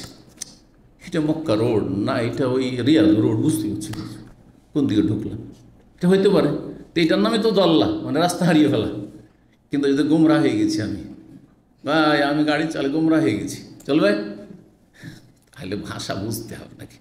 হ্যাঁ, মানুষের সামনে কথা বললে আপনাকে সমাজ, পরিবেশ, হ্যাঁ, আর মানুষের বোধ শক্তি, এই সবগুলি খেয়াল রাখতে হবে। যাই হোক, কথা লম্বা না করে এগিয়ে যায়, কারণ লম্বা হাদিস রয়েছে। কি বলছিলাম?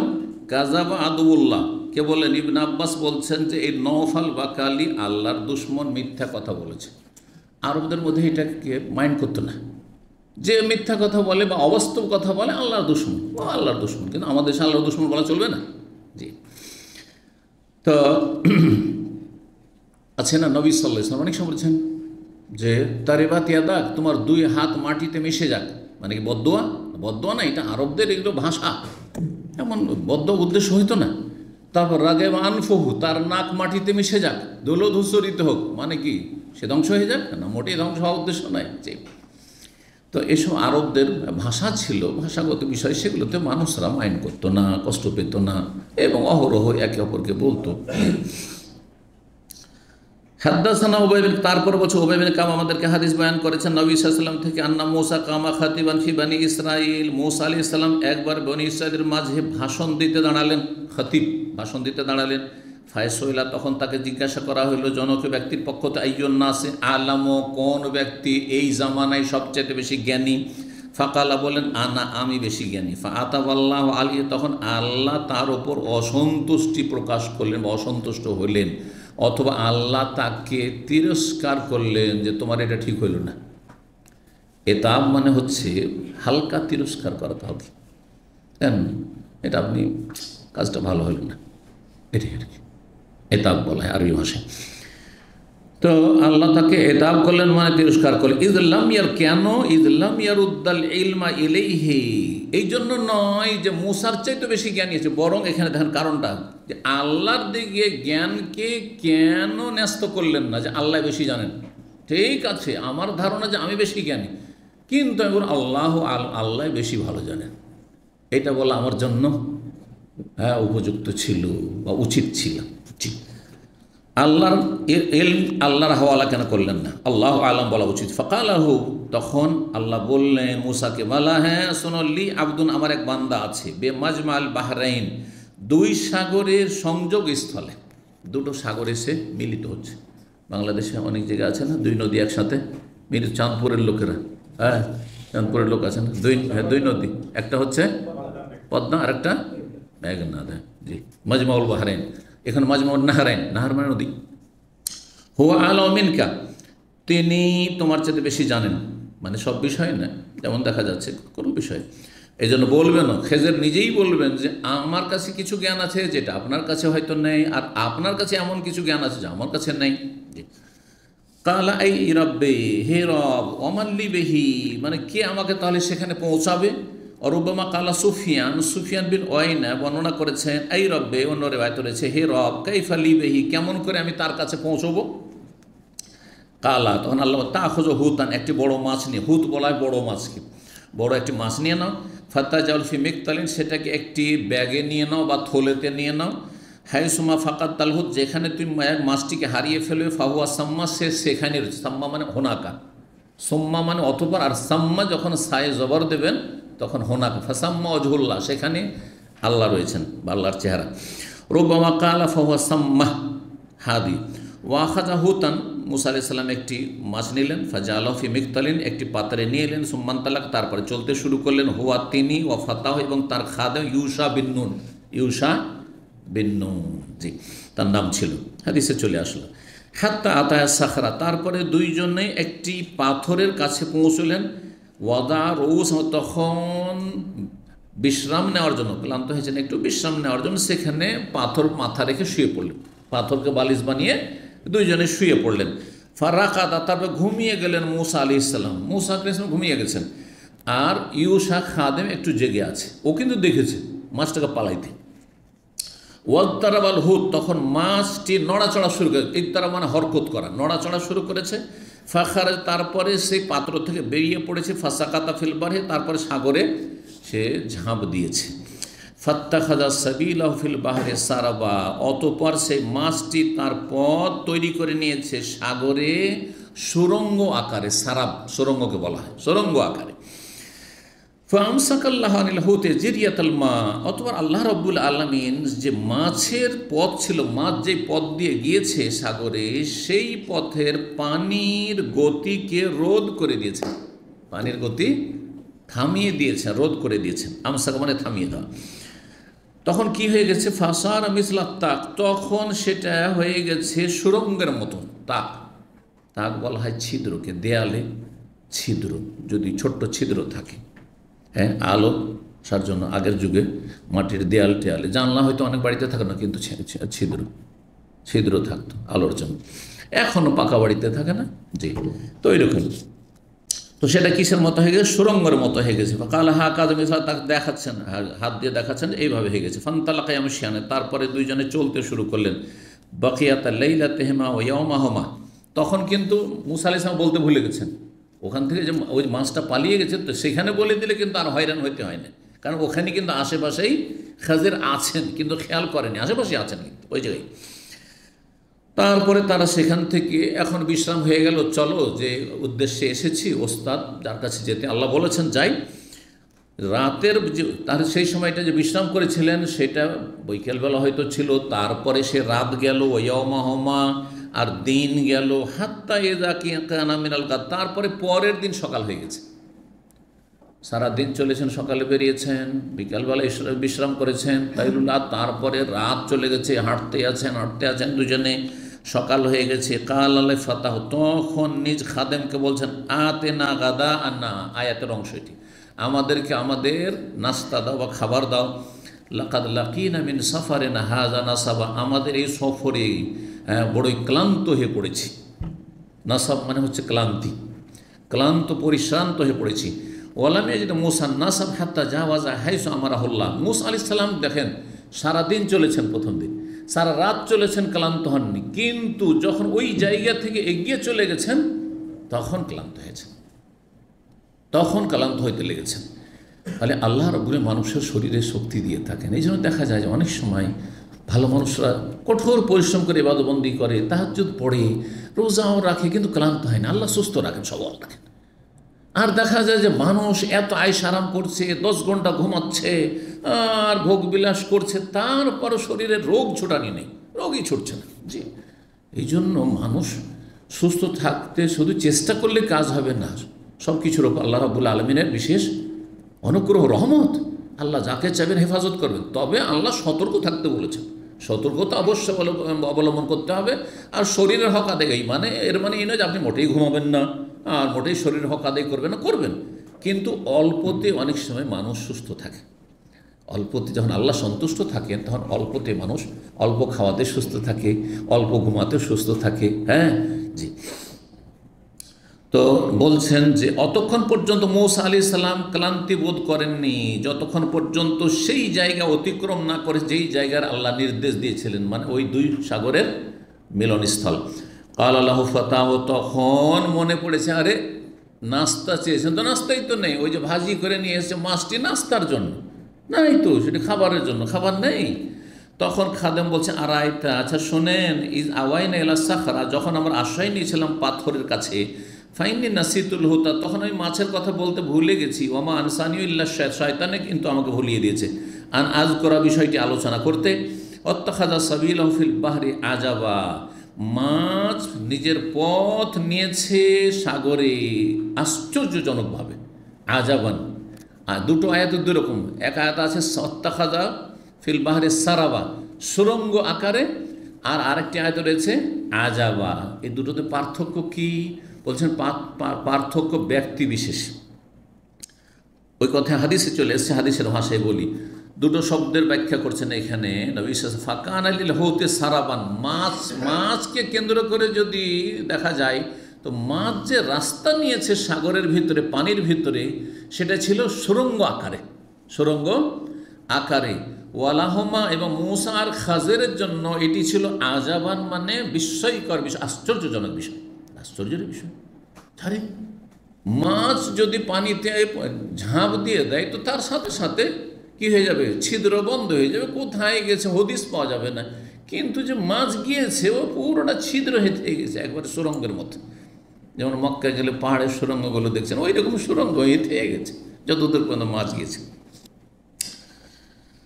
তো বলছেন ফাকাল আল্লাহু মূসা, মূসা আলাইহিস সালাম তখন বলেন, আরে যালিকা মা কুন্না নাবগি, এই জায়গারই তো তলাশে আমরা আছি, এত দূর কী করতে আমাকে নিয়ে আসা? তখন বললে তো এত হয়রানি হইতো না, আর কষ্ট হইতো না। চলো ফিরে চলো। ফারতাদ্দা আলা আসারিহিম আকাসা, সুতরাং তাদের পদাঙ্ক অনুসরণ করে তারা উল্টো দিকে ফিরে আসলেন। রাজা দুইজনে ফিরে কুসানে আসা রহমত, তাদের পদচিহ্ন অনুসরণ তারা করছিলেন। হাত্তা ইনতাহা ইলা সাকরা, দুইজনে পৌঁছে গেলেন সেই পাথরের কাছে যে পাথরে মাথা দিয়ে বিশ্রাম করেছিলেন। ফাইদা রাজুলুন, সেখানে এসে দেখছেন যে একজন মানুষ মোসাজ্জান বেসাউবিন, কাপড়ে জড়িয়ে বা কাপড় শরীরে পেঁচিয়ে শুয়ে আছেন।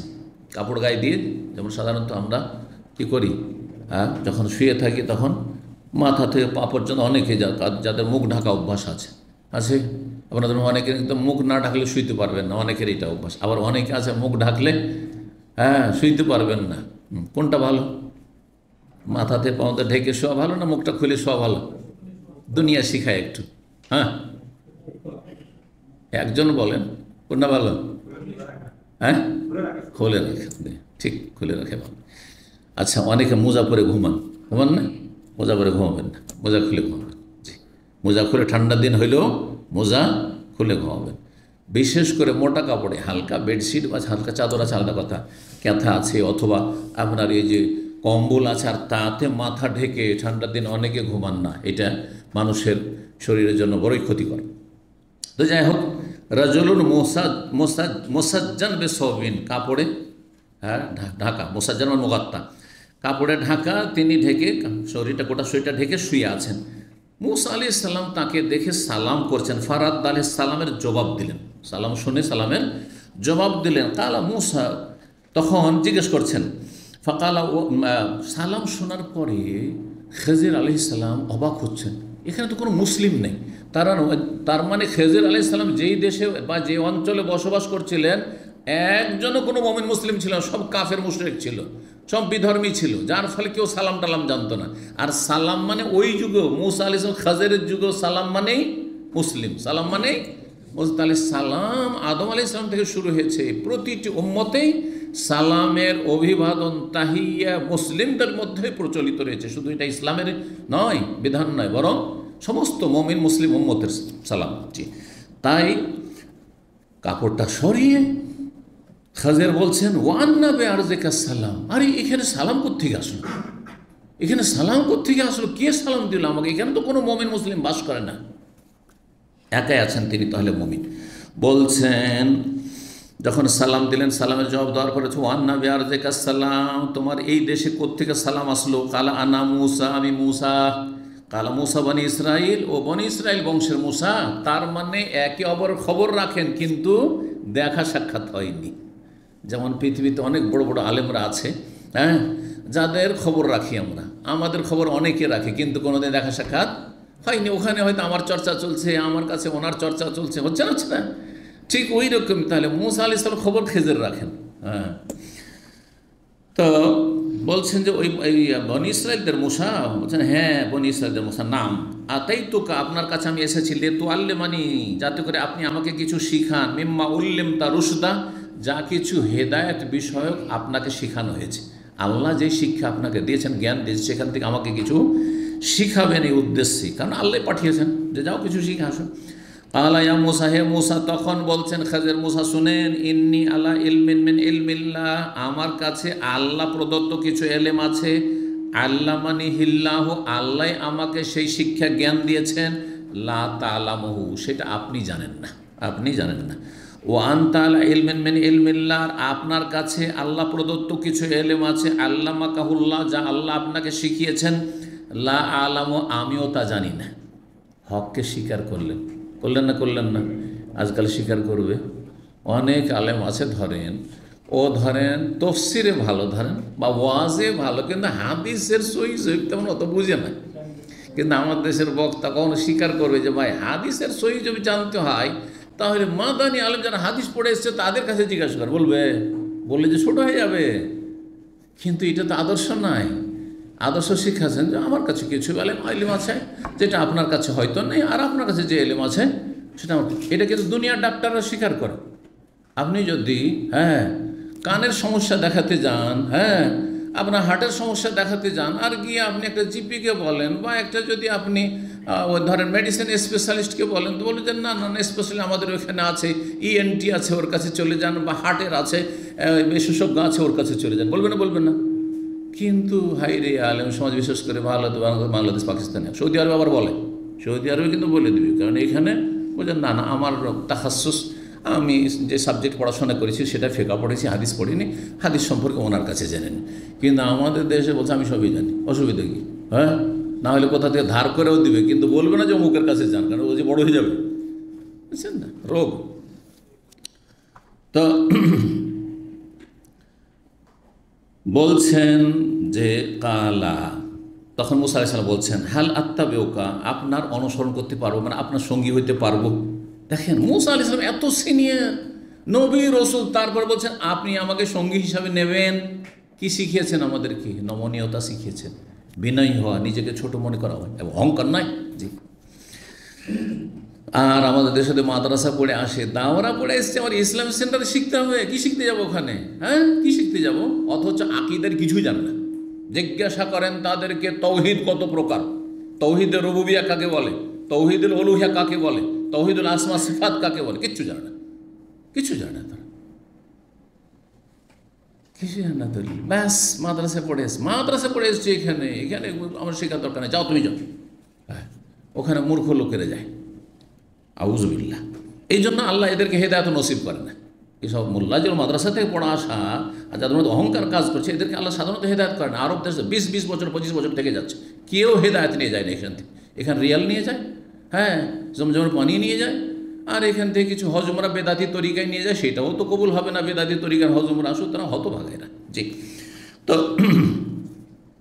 বলছেন যখন দরখাস্ত করলে হাল আত্তাবিউকা, আপনার অনুসরণ করতে পারবো। কালা ইন্নাকা লান তাস্তাতিয়া মাইয়া সাবর, আমার সাথে আপনি ধৈর্য ধরতে পারবেন না, পারবেন না। আর কেনই বা পারবেন? নিজের পক্ষ থেকে আমার ওজোরও, এইটা নয় যে আপনার মধ্যে যে সমস্যা আছে। হ্যাঁ, কারণ আমরা যদি কাউকে বলি যে না আমি কিন্তু আপনি আমার রুমে থাকতে পারবেন না, তখন যেন বলতে চাই যে আপনার মধ্যে সমস্যা আছে। না না, সমস্যা হওয়া স্বাভাবিক। যদি এটাকে হালকা করতে চান, কি বলবেন? এটা হওয়া স্বাভাবিক, এটা হওয়া স্বাভাবিক ভাই, যে আপনার সাথে আমার মতের মিল হবে না, এটা স্বাভাবিক। হ্যাঁ, তো ওটি বলছেন এখানে, বলছেন ওয়াকাইফা তাসবিরু, আপনি কিভাবে ধৈর্য ধারণ করবেন আলা এমন কিছু বিষয়ে মা আলাম তহিদ বিহি খবরা, যেই সব বিষয়ের রহস্য আপনাকে জানানো হয়। আমি এমন কিছু কাজ করব বাহ্যিক, সেগুলো হ্যাঁ একেবারে বর্জনীয় কাজ, হ্যাঁ অন্যায় কাজ, আপনি ভিতরের রহস্য তো আপনি জানেন না, কিন্তু আমাকে আল্লাহ ওই রহস্যগুলো জানিয়েছেন যে এটা এই জন্য করতে হবে, এটা এই জন্য করে দিতে হবে, যদিও বাহ্যিক খারাপ কাজ, কিন্তু করতে হবে। বোঝা গেছে না? কিন্তু আপনি তো জানেন না, তখন তো আপনার তো আপত্তি উঠবে স্বাভাবিক, ওইটাই। তো বলছেন এলা কওলিহি, হ্যাঁ, মালাম তাস্তা যালিকা তাউইল মালাম তাস্তা আলাইহি সবরা, সূরা কাহফের আয়াত 67 থেকে 69 পর্যন্ত এখানে রয়েছে আমরান ইন্নাকা লান তাসতামি কাইফা তাসবিরু আলা মা লাম তুহিত বিহি খবর ক্বালা সাতাজিদুনি ইনশাআল্লাহু সাবিরান ওয়ালা আসিলাকা আমরা। তখন মুসা আলাইহিস সালাম কি বললেন? যে না না না, আমি ধৈর্য ধরবো, আপনার সাথে ওয়াদা করছি। জি। ইন্নাকা লান তাসতামি কাইফা তাসবিরু আলা মা লাম তুহিত বিহি খবর ক্বালা সাতাজিদুনি ইনশাআল্লাহু সাবির, আমাকে অবশ্যই ধৈর্যশীল পাবেন, ওয়ালা আসিলাকা আমরা, আপনার কোনো কাজের আমি বিরুদ্ধাচরণ করবো না, আপনার কোনো কাজে বা নির্দেশের আমি কি করব না, নাফরমানি বা বিরুদ্ধাচরণ করব না। এই আমরা শব্দটি এসছে নির্দেশ বা কাজ, আমর মানে কাজও হয় আর আমর মানে নির্দেশও হয়। ফান্তালাকা, তারপর দুইজনে চলতে লাগলেন। এখন কে কে চলতে লাগলেন? খেজের আর মূসা। ওই যে খাদেমের কথা কিন্তু আর আসবে না, অথচ খাদেম হয়তো সাথে আছেন, খাদেমকে বলে তুই ঘুরে চলে যাবি, কথাও তো হাদিসে নেই, কিন্তু সাথে যে নিয়েছেন এইটাও নেই, কারণ এইখানে আর খাদেমের কোনো ম্যাটার নেই, খাদেমের কোনো কাজ নেই, ওর কাজ হচ্ছে খেদমত করা, শেষ এখান থেকে। এখন দুইজনের ঘটনা শুধু আসবে। জি, এটাই তো বলছেন। দুজনে চলতে লাগলেন ইয়ামশিয়ানে আলা সাহিলিল বাহরে, সাগরের কিনারা কিনারা। ফামাররাত বিহিমা সাফিনা, তারপরে দেখছেন যে একটি পানি জাহাজ যাচ্ছে। কাল্লামহুম, এখন এপার থেকে ওপার যাবে পানি জাহাজে চড়ে। কাল্লাম বা নৌকা, পানি জাহাজ তো সাফিনা মানে ওই যুগে নৌকা হইতো, এখন সাফিনা মানে হচ্ছে পানি জাহাজ, জলজাহাজ। কাল্লামুহুম, তাদের সাথে কথা বললেন এরা, আইয়াহমেলুহুম, যে আমাদেরকে যেন উঠিয়ে নেওয়া হয়, চলো আমাদেরকেও নৌকাতে উঠিয়ে নাও। ফারাফুল খাজেরা, ওই এলাকার লোকেরা কিন্তু খাজেরকে চিনত। তাহলে এলাকায় পরিচিত মানুষ, উনি সম্ভ্রান্ত মানুষ, পরিচিত মানুষ, তারা খাজেরকে চিনে নিলেন। ফাহামালুহু বিগাইরি নাওলিন, তারা কিন্তু তাকে উঠিয়ে নিলেন মুসা আলাইহিস সালামকে সহ, বিনা কোনো পারিশ্রমিকে, কোনো কিছু নিলেন না, ভাড়া টাড়া কিছু নিলেন না, ফ্রিতে উঠিয়ে নিলেন। তাহলে বোঝা যাচ্ছে যে ওলামায়ে কেরামদের বা সম্মানিত লোকদের সম্মান করা, তাদেরকে ফ্রি কিছু সার্ভিস দেওয়া, এটা কোন যুগ থেকে চলে আসে, যুগ যুগ ধরে চলে আসছে। যে অনেকে করেন ভালো মানুষরা, জাযাহুমুল্লাহ। ফালাম্মা রাকিবা ফিস সাফিনাতে, যখন দুইজনে চড়লেন কিসে, সেই নৌকায়, যা ওসফুরুন, একটি চড়ুই পাখি আসলো, চড়ুই পাখি, ওসফুর ছোট্ট পাখি। কালাহার ফিস সাফিনা, তারপরে সেই নৌকার এক কিনারে বসে গেল, নৌকার কিনারে বসে গেল, ই আল্লাহর পক্ষ থেকে আসছে। ফানাকারা ফিল বাহরে নাকারা, তাও নাকারা, তারপরে সাগর থেকে একবার বা দুইবার পানি পান করলো। পানি পান করে কেমন করে পাখি, হ্যাঁ, তো এক ঠোঁট, একবার ঠোঁট দিয়ে বা দুইবার ঠোঁট দিয়ে কী করলো, পানি পান করলো। কাল আল্লাহ খাজের, তখন খাজের মুসা আলাইহিস সালাম বললেন, ইয়া মুসা, হে মুসা, মা নাকাসা ইলমি ওয়া ইলমুকা মিন ইলমিল্লাহ ইল্লা মিসলা মা নাকাসা হাযার রাসূল মিন কারিমিন আল বাহরে। আমার এলেম যতটা আছে আর তোমার এলেম যতটা আছে, এতে আল্লাহর এলেমে কতটা কমতি, কোনো কমতি হয়নি। ঠিক ওই রকমই উদাহরণ, যেমন এই বিশাল সাগর থেকে একবার বা দুইবার ঠোঁট দিয়ে পানি পান করে কতটা পানি কমিয়েছে এই চড়ুই পাখি, তেমন কিছুই কমায়নি, তাই না? ঠিক ওই রকমই আল্লাহর এলেমের শেষ নেই। আল্লাহর এলেম হচ্ছে অসীম, আমাদের কাছে কি এলেম, সামান্য এলেম আছে। এই কথা যখন আমাদের অনুভূতিতে থাকবে, যতই বড় আমি আল্লামা হয়ে যাই না কেন, আমার কাছে সামান্য এলেম আছে। ওই পাখি যতটা একবার দুবার ঠোঁট দিয়ে পানি নিয়েছে, ততটা এলেম আমার কাছে নেই এলেমের সাগরের তুলনায়। এটা সবসময় আমাদেরকে অনুভূতি রাখতে হবে, তাহলে অহংকার থেকে বাঁচতে পারবেন। কিন্তু যদি মনে করেন যে এতদিন লেখাপড়া করি আর এতদিন ধরে আমি ফতোয়া দিই, হ্যাঁ, আমি নিজেই ফতোয়া দিই, কারো ফতোয়া আমি নকল করি না, তাহলে তো বেলুনের মতো এমন ফুলে যাবেন যে বাস্ট হয়ে যাবে না, বেরিয়ে কথা বোঝা গেছে। আর এরকমটাই হচ্ছে, আল্লাহ হেফাজত করুন। তারপরে এরা কি করছেন, হ্যাঁ, অতটাই কমেছে, মিসলামা নাকাসা হাজাল ওসফর বিমিন কারিহি মিনাল বাহরে, যতটা কমিয়েছে এই চড়ুই পাখিটি তার ঠোঁট দিয়ে মিনাল বাহরে, সাগর থেকে। তারপরে ঈদ আখাদাল ফাসা, তারপরে খাজর আলাইহিস সালাম একটি কুড়াল নিলেন, কুড়াল না ফান্নাজা লাউহান, একটি তক্তাকে খুলে ফেললেন। নৌকো, নতুন নৌকো ছিল আর সুন্দর নৌকো ছিল, সেটার একটা কি করলেন, তক্তাকে খুলে ফেললেন নিচের দিক থেকে, আরে ডুবে যাবে কিছুক্ষণ পরে পানি ঢুকে। তো বলছেন ফালাম ইয়াফজা মুসা ইল্লা ওয়াকাদ কালা লাউহান বিল কাদ্দুমি, হঠাৎ করে মুসা দেখছেন কি যে একটি তক্তা, এই কাদ্দুম মানে হচ্ছে কুড়াল, কুড়াল দিয়ে তিনি কেটে কী করেছেন, খুলে ফেলেছেন, ভেঙে ফেলেছেন। ফকাল আল্লাহ মুসা, মুসা আলাইহিস সালাম তখন মাসা নাতা, মুসা আলাইহিস সালাম খেজেরকে আর বরদাস্ত করতে পারেননি। এটা কেমন কথা হইল, আরে ফিরি ফিরি নৌকাতে উঠালেন, নতুন নৌকা দিলেন, নৌকাটাকে ভেঙে, এটা কেমন কাজ, একটু পরে তো ডুবে যাবে এরকম করে, হ্যাঁ, পানি ডুবে যাবে দিয়ে। মাসানাত, আপনি কি করলেন, কওমুন, এমন এক সম্প্রদায়ের কাছে আসলেন, হামালুনা বিগাইরি নাওলিন, আমাদেরকে বিনা পয়সাতে নৌকাতে উঠালেন, আমার তাইলা সাফিনাতে, তাদের নৌকাকে উদ্দেশ্য করে আপনি শাখারাক তাহা, সেটাকে ভেঙে ফেললেন, লেতুবরিকা আহলাহা, এই নৌকাবাসীকে ডুবিয়ে দেওয়ার জন্য, নৌকাবাসী ডুবে যাবে। লাকাত জিতা শাইআন ইমরা, আপনি বড়ই গুরুতর কাজ করে ফেললেন, ইমরান, হ্যাঁ, আশ্চর্য কাজ, এটা গুরুতর কাজ করে ফেললেন আপনি। কালা, তখন খেজের বলছেন আলাম আকুল, আমি কি বলিনি, ইন্নাকা লান তাসতাতিয়া মাইয়া সাবরা, আমার সাথে আপনি ধৈর্য ধরতে পারবেন না, আগেই তো বলেছি, আপনি আসলেন কেন তাহলে আমার সাথে। কালা, তখন মুসা লা তুআখিযনি, দেখেন আমাকে ধরিয়েন না, আপনি পাকড়াও করিয়েন না, বেমান আসি তো আমি ভুলে গেছি, আমি যে আপনার সাথে ওয়াদা করেছি। মানুষ যখন আবেগে চলে আসে বা রাগে চলে আসে, তখন পেছনের কথা ভুলে যায়, হ্যাঁ, পেছনের কথা বলে যায়। অনেক সময় স্বামী স্ত্রীতে সমঝোতা, কম্প্রোমাইজ হয়েছে, যাক তোমাকে আর কিচ্ছু বলবো না, হ্যাঁ, তোমাকে একটা জীবনে গাল দেবো না, আর জীবনে কোনো দিন তোমার উপর রাগ দেখাবো না। আর তারপরে হঠাৎ দেখছেন এমন একটা উল্টা মেজাজ, উল্টা কাজ করেছে স্ত্রী, আবার মেজাজ গরম হয়ে কী বলে দিয়েছে। তখন স্ত্রী বলে যে তুমি তো বলেছো যে আর রাগ করবো না, তখন আরে ভুলে গেছিলাম, হ্যাঁ, যদি স্যারেন্ডার করার মতো ক্ষমতা থাকে তাহলে আর না হলে বললেন যে তোমার এই সব মানি না আমি, তাই না? হ্যাঁ, তো ওই রকমই হয়েছে, থামতে পারেননি মুসা আলাইহিস সালাম। এটা দেখে লা তুআখিযনি বিমা নাসিতু, আমি ভুলে গেছি সুতরাং আমাকে পকড়াও করি, ওয়ালা তুরহিকনি মিন আমরি উসরা, আর আমার এই কাজের ক্ষেত্রে কঠোর হবেন না আপনি। আপনি কঠোর হইয়েন না, একবারে কঠোর হয়ে গিয়ে আমাকে আপনি তাড়িয়ে দিবেন আর কিছু শেখাবেন না, এটা করিয়েন না। ফাকানাতুল উলামি মুসা নিসা, মুসা আলাইহিস সালাম প্রথমবার ভুলে গিয়ে আপত্তি করেছিলেন। ফালাম্মা দ্বিতীয়বার, তৃতীয়বার, দেখেন তিনবারই শুধু তিনটা দেখিয়েছেন। ফালাম্মা খারাজ মিনাল বাহরি, যখন সাগর থেকে বেরোলেন, মাররু বিগুলামিন, তারপরে তারা অতিক্রম করলেন একটি বালকের পাশ দিয়ে, ইয়াল আবু মাসিম, অন্য বাচ্চাদের সাথে খেলাধুলা করছে, দেখতে খুবই সুন্দর ছেলেটি, আর নাবালক বাচ্চা খেলাধুলা করছে। ফাখাযাল খাজির বিরাসিহি, খাজির আলাইহিস সালাম তার মাথাটাকে এর করে ধরলেন, আর ধরার পরে ফাকালাহু বিয়াদিহি, হাত দিয়ে সেটাকে গলা শরীর থেকে বিচ্ছিন্ন করে ফেললেন, এইভাবে একবারে, হ্যাঁ, ছিঁড়ে ফেললেন একবারে। কালা মানে এবার উঠিয়ে ফেলে দেওয়া, মানে ছিঁড়ে ফেলে দিলেন। সুবহানাল্লাহ। আওমা সুফিয়ান বিআতরাফি আসাবিহি, সুফিয়ান ইঙ্গিত করে দেখিয়েছেন যে এইভাবে ধরেছিলেন, আঙ্গুল দিয়ে মাথাটাকে ধরে, আর তারপরে কান্না ইয়াক্ত হুসাইন, যেন কোনো কিছু উঠাচ্ছেন, যেমন আর ফলমূল, হ্যাঁ, উঠাই বা পাড়ি, ওইভাবে। কালালাহু মুসা, তখন মুসা আলাইহিস সালামকে আর রাগ থামতে পারেন, একটা নিষ্পাপ ছেলেকে, নিরীহ ছেলেকে এইভাবে খুন করে দিল, এটা কেমন কথা হইল?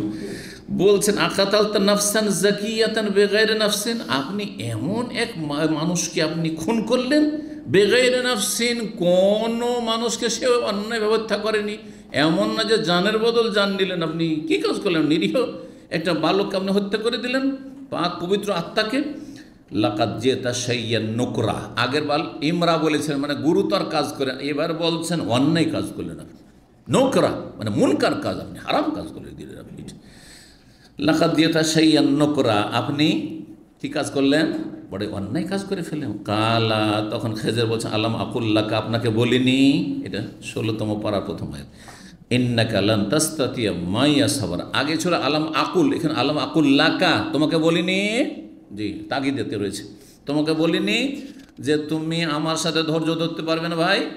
কালা, তখন বলছেন দেখেন, যাক যা হয়েছে, ইনসাল তো কান শাইম বাধা, এরপর যদি আপনাকে কোনো কথা বলি, কোনো কিছু জিজ্ঞাসা করি, কোনো এতরাজ আপত্তি করি, ফালা তো সাহেবে, তাহলে আমাকে আর সঙ্গে নিয়েন না আপনি, তাহলে আমাকে ছেড়ে দিয়ে আপনি। কাদ বালাগতা মিল্লাদুন্নি উজরা, আমার পক্ষ থেকে আপনি চূড়ান্ত অজুহাতে পৌঁছে গেছেন, মানে আপনি যদি আমাকে এখন বলেন যে না তোমাকে রাখবো না, তাহলে এতে কোনো দোষের কথা নেই, কারণ আপনি সুযোগ, আপনি যেটা সুযোগ পাওয়ার পেয়েছেন, মানে অজুহাত আপনার কাছে আছে, জি যুক্তিসঙ্গত। তারপরে বলছেন এখন তৃতীয় ঘটনা, বলছেন ফান্তালাকা, দুজনে চলতে লাগে, হাত্তা ইজা আতায়া আহলা কারিয়া, আসলেন একটি গ্রামের অধিবাসীদের কাছে, একটি গ্রামে আসলেন, খুব খিদে লেগেছে দুজনকে, প্রচণ্ড খিদে লেগেছে, আর সেই যুগে তার কোনো দোকানপাট আর হোটেল উমুক তুমুক কিছুই নাই, তাই না? তো কী করতে হবে? গ্রামবাসী খাওয়াইতে হবে। এই জন্য শরীয়তে আছে যে কোনো পরিচিত হোক অপরিচিত হোক, মেহমান কেউ এসেছে এলাকা বাইরে থেকে এসে আপনাকে খাওয়াইতে, 3 দিন খাওয়াইতে হবে, 3 দিন খাওয়ানো অজেব। আর তারপরে যদি না পারেন, ভাই পারবো না, অন্য জায়গায় দেখো, আর তারপরে নফল, যদি খাওয়ান তো নফল, কিন্তু 3 দিন অবশ্যই খাওয়াতে, না হলে গুনাহগার এলাকাবাসী। তো যাই হোক, তো ইস্তাতাম আহলাহা, সেখানকার অধিবাসীদের কাছে খাবার চাইলেন। ফাআবাউ আন ইউদাইফ, তারা যে কত অভদ্র ছিল, তারা অস্বীকার করলো আতিথ্য করতে, হ্যাঁ আপ্যায়ন করতে, কি করলো? অস্বীকার করলো, মেহমান নেব না, দাইফ মানে মেহমান হয়, ইউদাইফুহুমা, মেহমান নিতে তারা অস্বীকার করলো। ফাওয়াজাদা ফিহা জিদারান, চলে যাচ্ছেন গ্রাম থেকে, গ্রামের শেষ মাথায় দেখছেন যে একটা বাড়ি আছে, বাড়িটা দেয়াল বাড়ি ভেঙে পড়ছে, দেয়ালটা ভেঙে পড়তে যাচ্ছে। বলছেন ইউরিদ আইয়ান কাজা, সেটি ভেঙে পড়তে যাচ্ছে, মা এলান, ঝুঁকে গেছে, একবারে কাত হয়ে গেছে। আওমা বিয়াদি হা কাজা, খাজির আলাইহিস সালামকে আল্লাহ শক্তি দিয়েছিলেন, তিনি শুধু দেয়ালটা ধরে একটু ইশারা করলেন, এরকম বাঁকা হয়েছিল, এরকম করলেন, সোজা করে দিলেন, দেয়ালটা সোজা করে দিয়ে হাঁটলেন। আসারা সুফিয়ান ইঙ্গিত করলেন, কান্ন ইয়ামসাহ শাইয়ান এলা ফক, মনে হচ্ছে যে তিনি এইভাবে নিচে থেকে ধরে কোনো কিছুতে হাত ফেরাচ্ছেন, মশা করছেন, দেয়ালটাতে যেন এইভাবে হাত ফেরাচ্ছেন, বাঁকা হয়েছিল। একটু সোজা করে হাত ফিরিয়ে দিলেন, তাতেই সোজা হয়ে গেল। কালা কমন, তখন মুসা আলাইহিস সালাম বললেন যে আচ্ছা এরা তো এমন জাতি, অবাঞ্ছিত জাতি। আতাই নাহ, তাদের গ্রামে আসলাম, ফালাম ইউতে এমন আমাদের খেতেও দিল না, ওয়ালাম ইউজাইয়িফুন আমাদের আতিথ্য করলো না, আমাদের মেহমান হিসেবে নিল না, আমার এলাহায়াতিহিম তারপরে তাদের দেয়ালটা আবার আপনি ঠিক করেও দিলেন। লাউ শি'তা লাত্তাখাযতা আলাইহি আজরা, ঠিক আছে ঠিক করে দিন, ওটাও ভালো কাজ করলেন, কিন্তু আপনি বিনা পয়সায় কেন করলেন? যখন খেতে দেন না পয়সা নিয়ে নিতেন, ওই পয়সা দিয়ে আমরা কিনে খেতাম, তাই না? পরামর্শ, এটা কিন্তু বেশি এতটা আপত্তি ছিল না, ভাবলেন যে হয়তো এতে কিছু হবে না, এটা সৎ পরামর্শই দিচ্ছি। বলছে আপনি তো পয়সা নিতে পারতেন তাদের কাছে, লাউ শি'তা লাত্তাখাযতা আজরা, যদি আপনি চাইতেন তার উপর পারিশ্রমিক নিতে পারতেন। আল্লাহ তখন খাজের বলছেন হাযা ফিরাকু বাইনি ওয়া বাইনিক, এইটাই হচ্ছে আমার এবং আপনার মাঝে বিচ্ছেদ, বিচ্ছেদ, আপনি যান আমি যাই, কাজ শেষ। সওনাব্বিউকা তাউইলে মা লাম তাসতাতি আলাইহি সাবরা, তবে আমি ওই সব যে ঘটনাগুলি, 3টি ঘটনা ঘটাইলাম, এর আমি রহস্য সম্পর্কে, তাউইল মানে রহস্য, রহস্য ব্যাখ্যা সম্পর্কে আপনাকে শিগগির জানিয়ে দেব, যার উপর আপনি ধৈর্য ধারণ করতে পারছিলেন না। জেনে নেন কেন এই কাজগুলি করলাম, বাহ্যিক তো মনে হচ্ছে অন্যায় কাজ করলাম। কালান নবী সাল্লাল্লাহু আলাইহি ওয়াসাল্লাম ওয়াদাদান না, এখানে কিন্তু রহস্যগুলো বর্ণনা করা হয়নি, সংক্ষেপ করে দেওয়া হয়েছে, পরে বলছি, কিন্তু হাদিসটা শেষ করিনি কারণ সময় শেষ হতে যাচ্ছে। ওয়াদাদান না, নবী সাল্লাল্লাহু আলাইহি ওয়াসাল্লাম বলছেন যে আমরা পছন্দ করি আন্না মুসা কানা সাবারা, মুসা আলাইহিস সালাম যদি আরও ধৈর্য ধারণ করতেন, নিজেকে একটু সংযত রাখতেন, কত যে আমরা কিসসা কাহিনী জানতে পারতাম, আর কত যে আল্লাহর সৃষ্টির রহস্য সম্পর্কে জানতাম, যে আল্লাহ কাউকে শুধু মেয়ে সন্তানই কেন দিয়েছেন, কাউকে ছেলে সন্তানই কাউকে দিয়েছেন, কাউকে নিঃসন্তানই কেন করেছেন, কাউকে দিলেন আবার কেড়ে নিলেন কেন। আমরা তো অনেকে আপত্তি করি, ও একটা ছেলে মানুষ হয়েছিল সেটাও মারা গেল, উফ কি করে খাবে, কি করে চলবে ইত্যাদি, তাই না? কিন্তু আল্লাহর কারখানাতে যে রহস্য আছে ও আল্লাহ ভালো জানছে, আল্লাহ ভালো জানছে প্রত্যেকটি ক্ষেত্রে। আমি ঘটনা একটা বর্ণনা করেছি,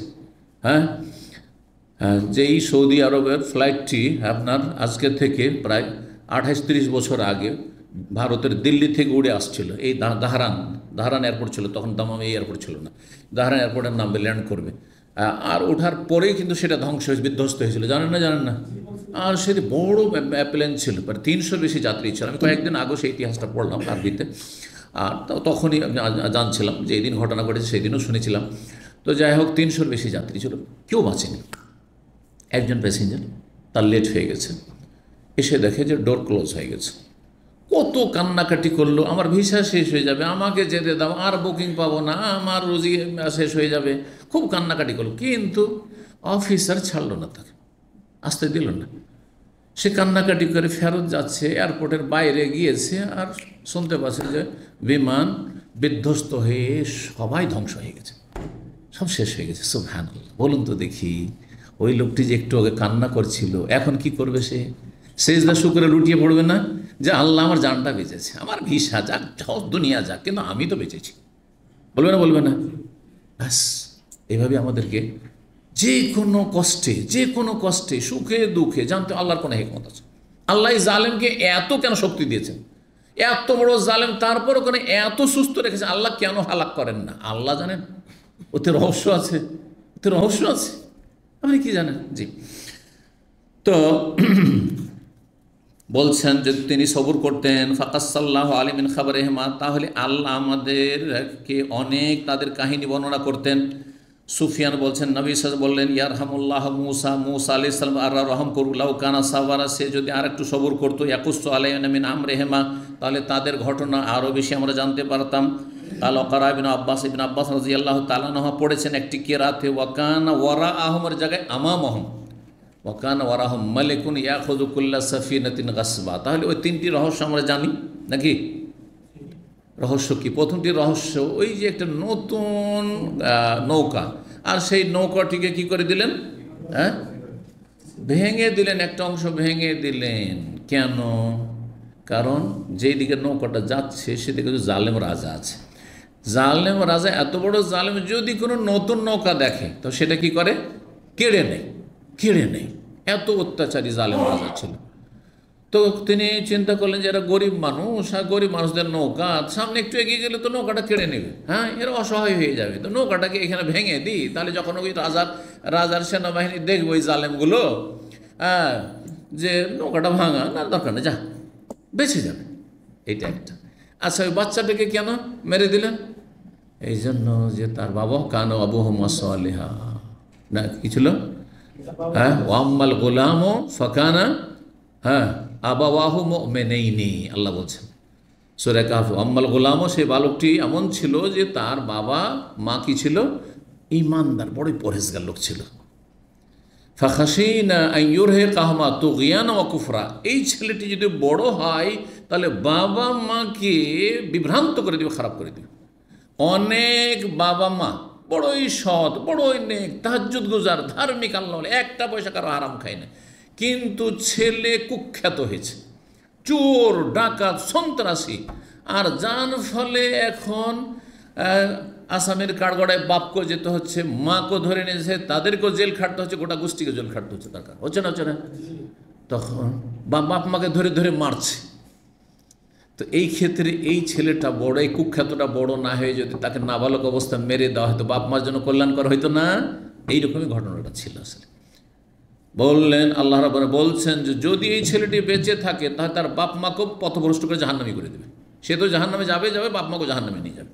জি, অনেকের ছেলে মেয়েরা হচ্ছে ফিতনা।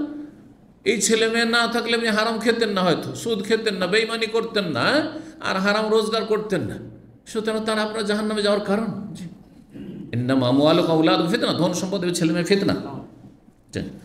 তো এই ছিল। আর 3 নম্বর ওই যে দেয়ালটি, ওয়াম্মাল জিদারু ফাকানা লিগুলামাইনি ইয়াতীমাইনি ফিল মাদিনা, দুজন ইয়েতিম ওই গ্রামে বাস করত, আর ইয়েতিম নাবালক ছিল তারা।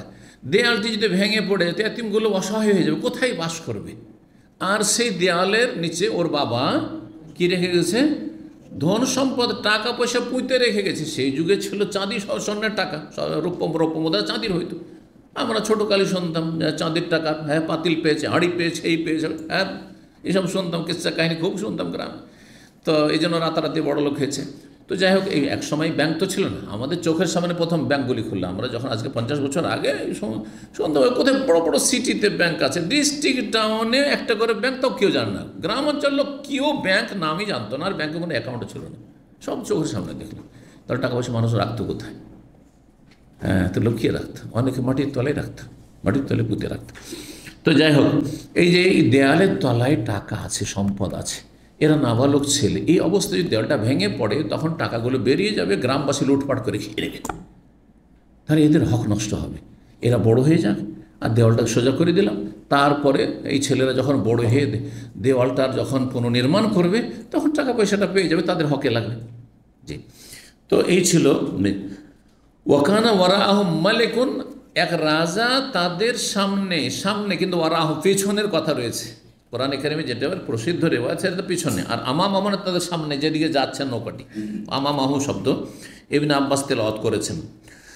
মালিকুন ইয়াখুযু কুল্লা সাফিনাতিন সালিহা, যে কোনো ভালো নতুন যদি জলজাহাজ পায় বা নৌকো পায় তাহলে সেটাকে কি করে, সে দখল করে নেয় বা বেঈমানি করে নেয়, কেড়ে নেই। ওয়াম্মাল গোলাম ফাকানা কাফেরান, এই বালকটি কাফের, জন্মসূত্রে সে কাফেরই ছিল, যদিও ইসলামের উপর জন্মায়, কিন্তু এত বদমাইশ ছিল, এত বদ প্রকৃতি ছিল, কাফের ছিল। ওয়াকানা আবাহু মুমিন, আর বাপ মা ছিল মুমিন, তাহলে বাপ মাও গুমরাহ হয়ে যাবে এর কারণে। সুম্মা কাল সুফিয়ান সামিআতু মিনহু মাররাতাইন ওয়া হাফিজতুহু মিনহু, 2বার করে হাদিসটি শুনেছি বলছেন, আর তার থেকে মুখস্থ রেখেছি। সুফিয়ানকে বলা হলো হাফিজতাহু কাবলা আন তাসমা মিন আমরিন, আপনি আমর থেকে শোনার আগে কি এটা মুখস্থ করেছেন? আও তাহাফাজতাহু মিন ইনসান, অথবা অন্য কারো কাছ থেকে হাদিসটি মুখস্থ করে। কালা মিম্মান আতাহাফাজু, কার কাছ থেকে আমি মুখস্থ রাখবো? তার কাছ থেকে, আমরের কাছ থেকে শুনেছি। ওরাহু আহাদুন আন আমরিন গাইরি, আমার ছাড়া কি আমর থেকে অন্য কেউ বর্ণনা করেছেন? এটা সনদের কথা, কারণ সনদে আছে, এখানে দেখেন সুফিয়ানের ওস্তাদ হচ্ছেন এ আমর ইবনে দিনার, ওরই কথা বলছেন যে আমর থেকে আমি শুনেছি। সামিআতুহু মিনহু মাররাতাইনি আও সালাসান, তার থেকে 2বার বা 3বার শুনেছি। হাফিজতু মিনহু, আর তার থেকে আমি মুখস্থ রেখেছি। আর একটি হাদিস এই খেজের সম্পর্কে আছে, 3402 নম্বর হাদিস। হাদিস বর্ণনা করছেন আবু হুরায়রা রাদিয়াল্লাহু তাআলা আনহু, নবী সাল্লাল্লাহু আলাইহি ওয়াসাল্লাম থেকে বলছেন, ইন্নামা সুম্মিয়াল খাযিরু, খাজেরকে খাজের কেন বলা হয়? নামকরণের কারণ কি? অনেকের নামকরণের কারণ থাকে কেন বলা হয়, তাই না? খাজের মানে সবুজ হয়ে যাও, আখদার থেকে। আখদার মানে কি? সবুজ রঙকে আখদার বলছে না? হ্যাঁ, তো খাজের মানে সবুজ।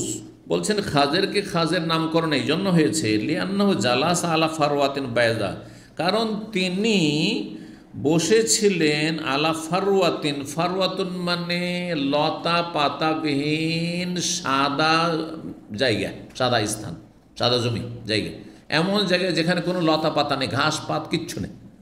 হ্যাঁ, গাছপালাও নেই আর ঘাস নেই, একেবারে মরুভূমি হয়ে আছে, বালি ধরেন বা মাটি শুধু, বায়দা একবারে সাদা হয়ে আছে। ফায়দা হিয়া তাহাতা, যখনই তিনি সেখানে বসেন তখন সেটি কি হয়? তাহতাজ্জু মিন খালফি খাদরা, তিনি বসার পরে যখনই সেখান থেকে উঠেছেন সাথে সাথে ওই জায়গাটুকু পুরো সবুজ হয়ে গেছে, পুরো সবুজ হয়ে গেছে, বসলেই সবুজ হয়ে যেত। এটি তার কি ছিল? মুজিজা। তাহলে যদি তিনি নবী হন তাহলে মুজিজা, আর যদি নবী না হন, ওলি হন, তাহলে এটি কারামত হইতে পারে, অসাধারণ কিছু আল্লাহর নেক বান্দাকে দেখাইতে পারে। কিন্তু মুজিজা হোক আর কারামত হোক, সেটা ওই ব্যক্তির হাতে থাকে না। কার হাতে থাকে? রবের হাতে থাকে, আপনার আমার। আচ্ছা, তারপরে এর জন্য অনেক বড় কোনো আল্লাহর ওলি হইতে হবে জরুরি নাই। অনেক সময় সাধারণ একজন ইমানদার মানুষ, কিন্তু আল্লাহ আপনাকে কোনো কিছু একটা আপনার মাধ্যমে দেখাতে চান বিশেষ কারণে। অনেক সময় আপনাকে রক্ষা করবেন, আল্লাহ বাঁচাবেন। দুশ্মন তার চারিদিকে ঘিরতে এসছে, কিন্তু আল্লাহ আপনার হায়াতে রেখেছেন। আপনি সাধারণ একজন মুসলিম, আল্লাহর ওলি, অবশ্য সাধারণ ওলি, বিশিষ্ট ওলি না, কিন্তু আল্লাহ যেহেতু রক্ষা করবে সেজন্য অসাধারণ কিছু হইতে পারে, অসাধারণ কিছু হইতে পারে যে আপনি তাদের চোখের সামনে দিয়ে গেলেন আর দেখতে পেল না। এটা যদি আপনাদেরকে বাস্তব ঘটনা বলি তাহলে বিশ্বাস করবেন। আমার ক্লাসমেট আমার সাথে একসাথে লেখাপড়া করেছে, 20 বছর বয়সে ইসলাম গ্রহণ করার পরে, নাম ছিল আখতার হোসেন, হাফেজ, কোরআন হাফেজ হয়েছিল। তারপরে আমার একবার ক্লাসমেট ছিল, 2-3 বছর একসাথে লেখাপড়া করেছি। এখনও দেশে গেলে আমার সাথে নাম যদি শুনে যে আমি এসেছি তো দেখা করতে চলে আসবে। বুড়ো হয়ে গেছে, কারণ আমার চাইতে বয়সে বেশি। যখন ওর 20 বছর বয়স তখন আমার 13 বছর মতো বয়স, 7 বছর বড়, কারণ সে ইসলাম গ্রহণ করেছে 20 বছর বয়স, তারপর লেখাপড়া শুরু করেছে। তো এলাকার হিন্দুরা তাকে মারবে, মোট কথা। সাধারণত ভারতে এটা হয় যে এলাকায় বাস করা সম্ভব হয় না, ইল্লা মাশাআল্লাহ। এলাকায় একজন হিন্দু মুসলমান হবে, তার বাস করবে, এটা ভারতে আর নেপালে খুবই মুশকিল, আল্লাহ হেফাজত করবে। তো যাই হোক, তাকে মারবে, উত্তর দিনাজপুরের ঘটনা কিন্তু। তো ও হাটে গেছে, বাজারে গেছে, ধরমপুর বাজারের নাম। সে বাজারে গেছে, আর বাজার থেকে ঠিক রাত 8টা-9টার সময় বাড়ি সাধারণত আসে, সেদিন আসবে। কিন্তু সেই দিন 50 জন লোক রাস্তার 2 পাশে রশি নিয়ে, অস্ত্র নিয়ে আর লাঠি নিয়ে সব রেডি আছে তাকে মারার জন্য, যে মাঠে ওকে ধরবো আর এখানে মেরে শেষ করে দেব। তাকে একজন দোকানদার, তার পরিচিত হিতাকাঙ্ক্ষী মুসলিম, সে বললো যে রাত হয়ে গেছে, তুমি যেও না, আজকে তুমি যেও না। বলছেন না, আমি ডেলি যাই, চলে যাবো, অসুবিধা নেই, না গেলেই ভালো, তুমি আমার কাছে থেকে যাও। তারপরে সে শুনলো না, চলে গেল। একজন হিন্দু ছেলে সব ঘটনা জানে, কিন্তু পরে ঘটনাটা জানা গেল কি করে অনেকে জানতে চাবে, সেজন্য বলছি। সেই হিন্দু ছেলে কিন্তু ঘটনা জানে যে আজকে একে মেরে ফেলবে রাত্রে, এবং তার জন্য রাস্তাতে মত পেতে বসে আছে সব। সে বলছে যে আমি একটু করে কোরআন মুখস্থ করেছি, পড়ছি আর চলে যাচ্ছে। তার কাছ থেকে সরাসরি শুনে চলে গেলাম, বাড়ি পৌঁছে গেলাম, কিছু যাই না। 1-2 দিন পরে ওই হিন্দু ছেলেটা, ওই যারা প্রভাবশালী হিন্দু এলাকার, তাদের বাড়ির কিন্তু চাকর, তার সাথে দেখা হয়েছে বাজারে। সে বলছে যে তুমি বেঁচে গেলে আজকে কেন? বলছে তোমাকে মারার জন্য 50 জন লোক রাস্তাতে, তারা ওঁত পেতে বসেছিল, লাঠি নিয়ে, রশি নিয়ে, আর তারপরে অস্ত্র নিয়ে, ধারালো অস্ত্র নিয়ে বসেছিল। সে তোমাকে দেখতেই পায়নি। ওই লোকগুলিকে বলছে, ওই হিন্দু ছেলেটা বলেছে যে তোমরা ওকে মারতে পারলে, তোমার ওই রাস্তা দিয়ে তো গেছে। বলছে আমরা তো দেখলাম না ওকে, কখন কোন দিকে দিয়ে গেল, দেখলাম না তো। সুবহানাল্লাহ, দেখেই আল্লাহ অন্ধ করে দিয়েছে। নবী সাল্লাল্লাহু আলাইহি সাল্লামের সাথে এটা হয়েছে, হ্যাঁ, মক্কায় হিজরতের রাতে হয়েছে না, হয়নি? তো নবীর জন্য সেটি মুজিজা ছিল। সেম ঘটনা একজন মুসলিমের সাথে হয়েছে। সে কি আল্লাহর ওলি, মানে ওই রকম সিনিয়র ওলি, কোনো আল্লামা কিছুই না। তখন মাদ্রাসায় লেখাপড়া শুরু করেনি, লেখাপড়া শুরু করার আগে ইসলাম কবুল করা 2-4-5 মাস হয়েছিল তার ঘটনা। আমার ক্লাসমেট, জি, নাম পর্যন্ত বললাম, এলাকা পর্যন্ত, জি। সুবহানাল্লাহ। তো যে কোনো মানুষকে আল্লাহ রাব্বুল আলামিন যখন অসাধারণ কিছু দেখাতে চাইবেন, সেটা আল্লাহর হাতে, আল্লাহ করতে পারেন, জি। রব্বুল আলামিন আমাদের হেফাজত করুন, সমস্ত অনিষ্ট থেকে বালা মুসিবত থেকে আল্লাহ হেফাজতে রাখুন, সমস্ত কল্যাণ আমাদেরকে দান করুন। দেশে যারা বন্যা দুর্যোগে রয়েছেন, বিপদগ্রস্ত রয়েছেন, আল্লাহ তাদের হেফাজত করুন, তাদের সাহায্য করুন, বালা মুসিবত দূর করুন এবং আল্লাহ রাব্বুল অসৎ লোকদেরকে সংশোধনের তৌফিক দান করুন। নেক লোকদেরকে আল্লাহ রাব্বুল আলামিন বিশেষভাবে আল্লাহ হেফাজত করুন, তাদের উপর রহম করুন এবং যারা দুনিয়া থেকে বিদায় নিয়েছেন তাদেরকে আল্লাহ জান্নাতুল ফিরদৌস দান করুন। যারা অসুস্থ রয়েছেন আল্লাহ তাদের সুস্থ করে দেন, যারা অভাবে রয়েছেন তাদের অভাব মুক্ত করে দেন। ওয়া সাল্লাল্লাহু আলা নবিয়িনা মুহাম্মদ ওয়া আলা আলিহি ওয়া সাহবিহি আজমাইন। ইন্নাল মুসলিমিনা ওয়াল মুসলিমাতি ওয়াল মুমিনিনা ওয়াল মুমিনাতি ওয়াল কানিতিনা ওয়াল কানিতাত والقانتين والقانتات والصادقين والصادقات والصابرين والصابرات والخاشعين والخاشعات والخاشعات والمتصدقين والمتصدقات والصائمين والصائمات والحافظين فروجهم والحافظات والذاكرين الله كثيرا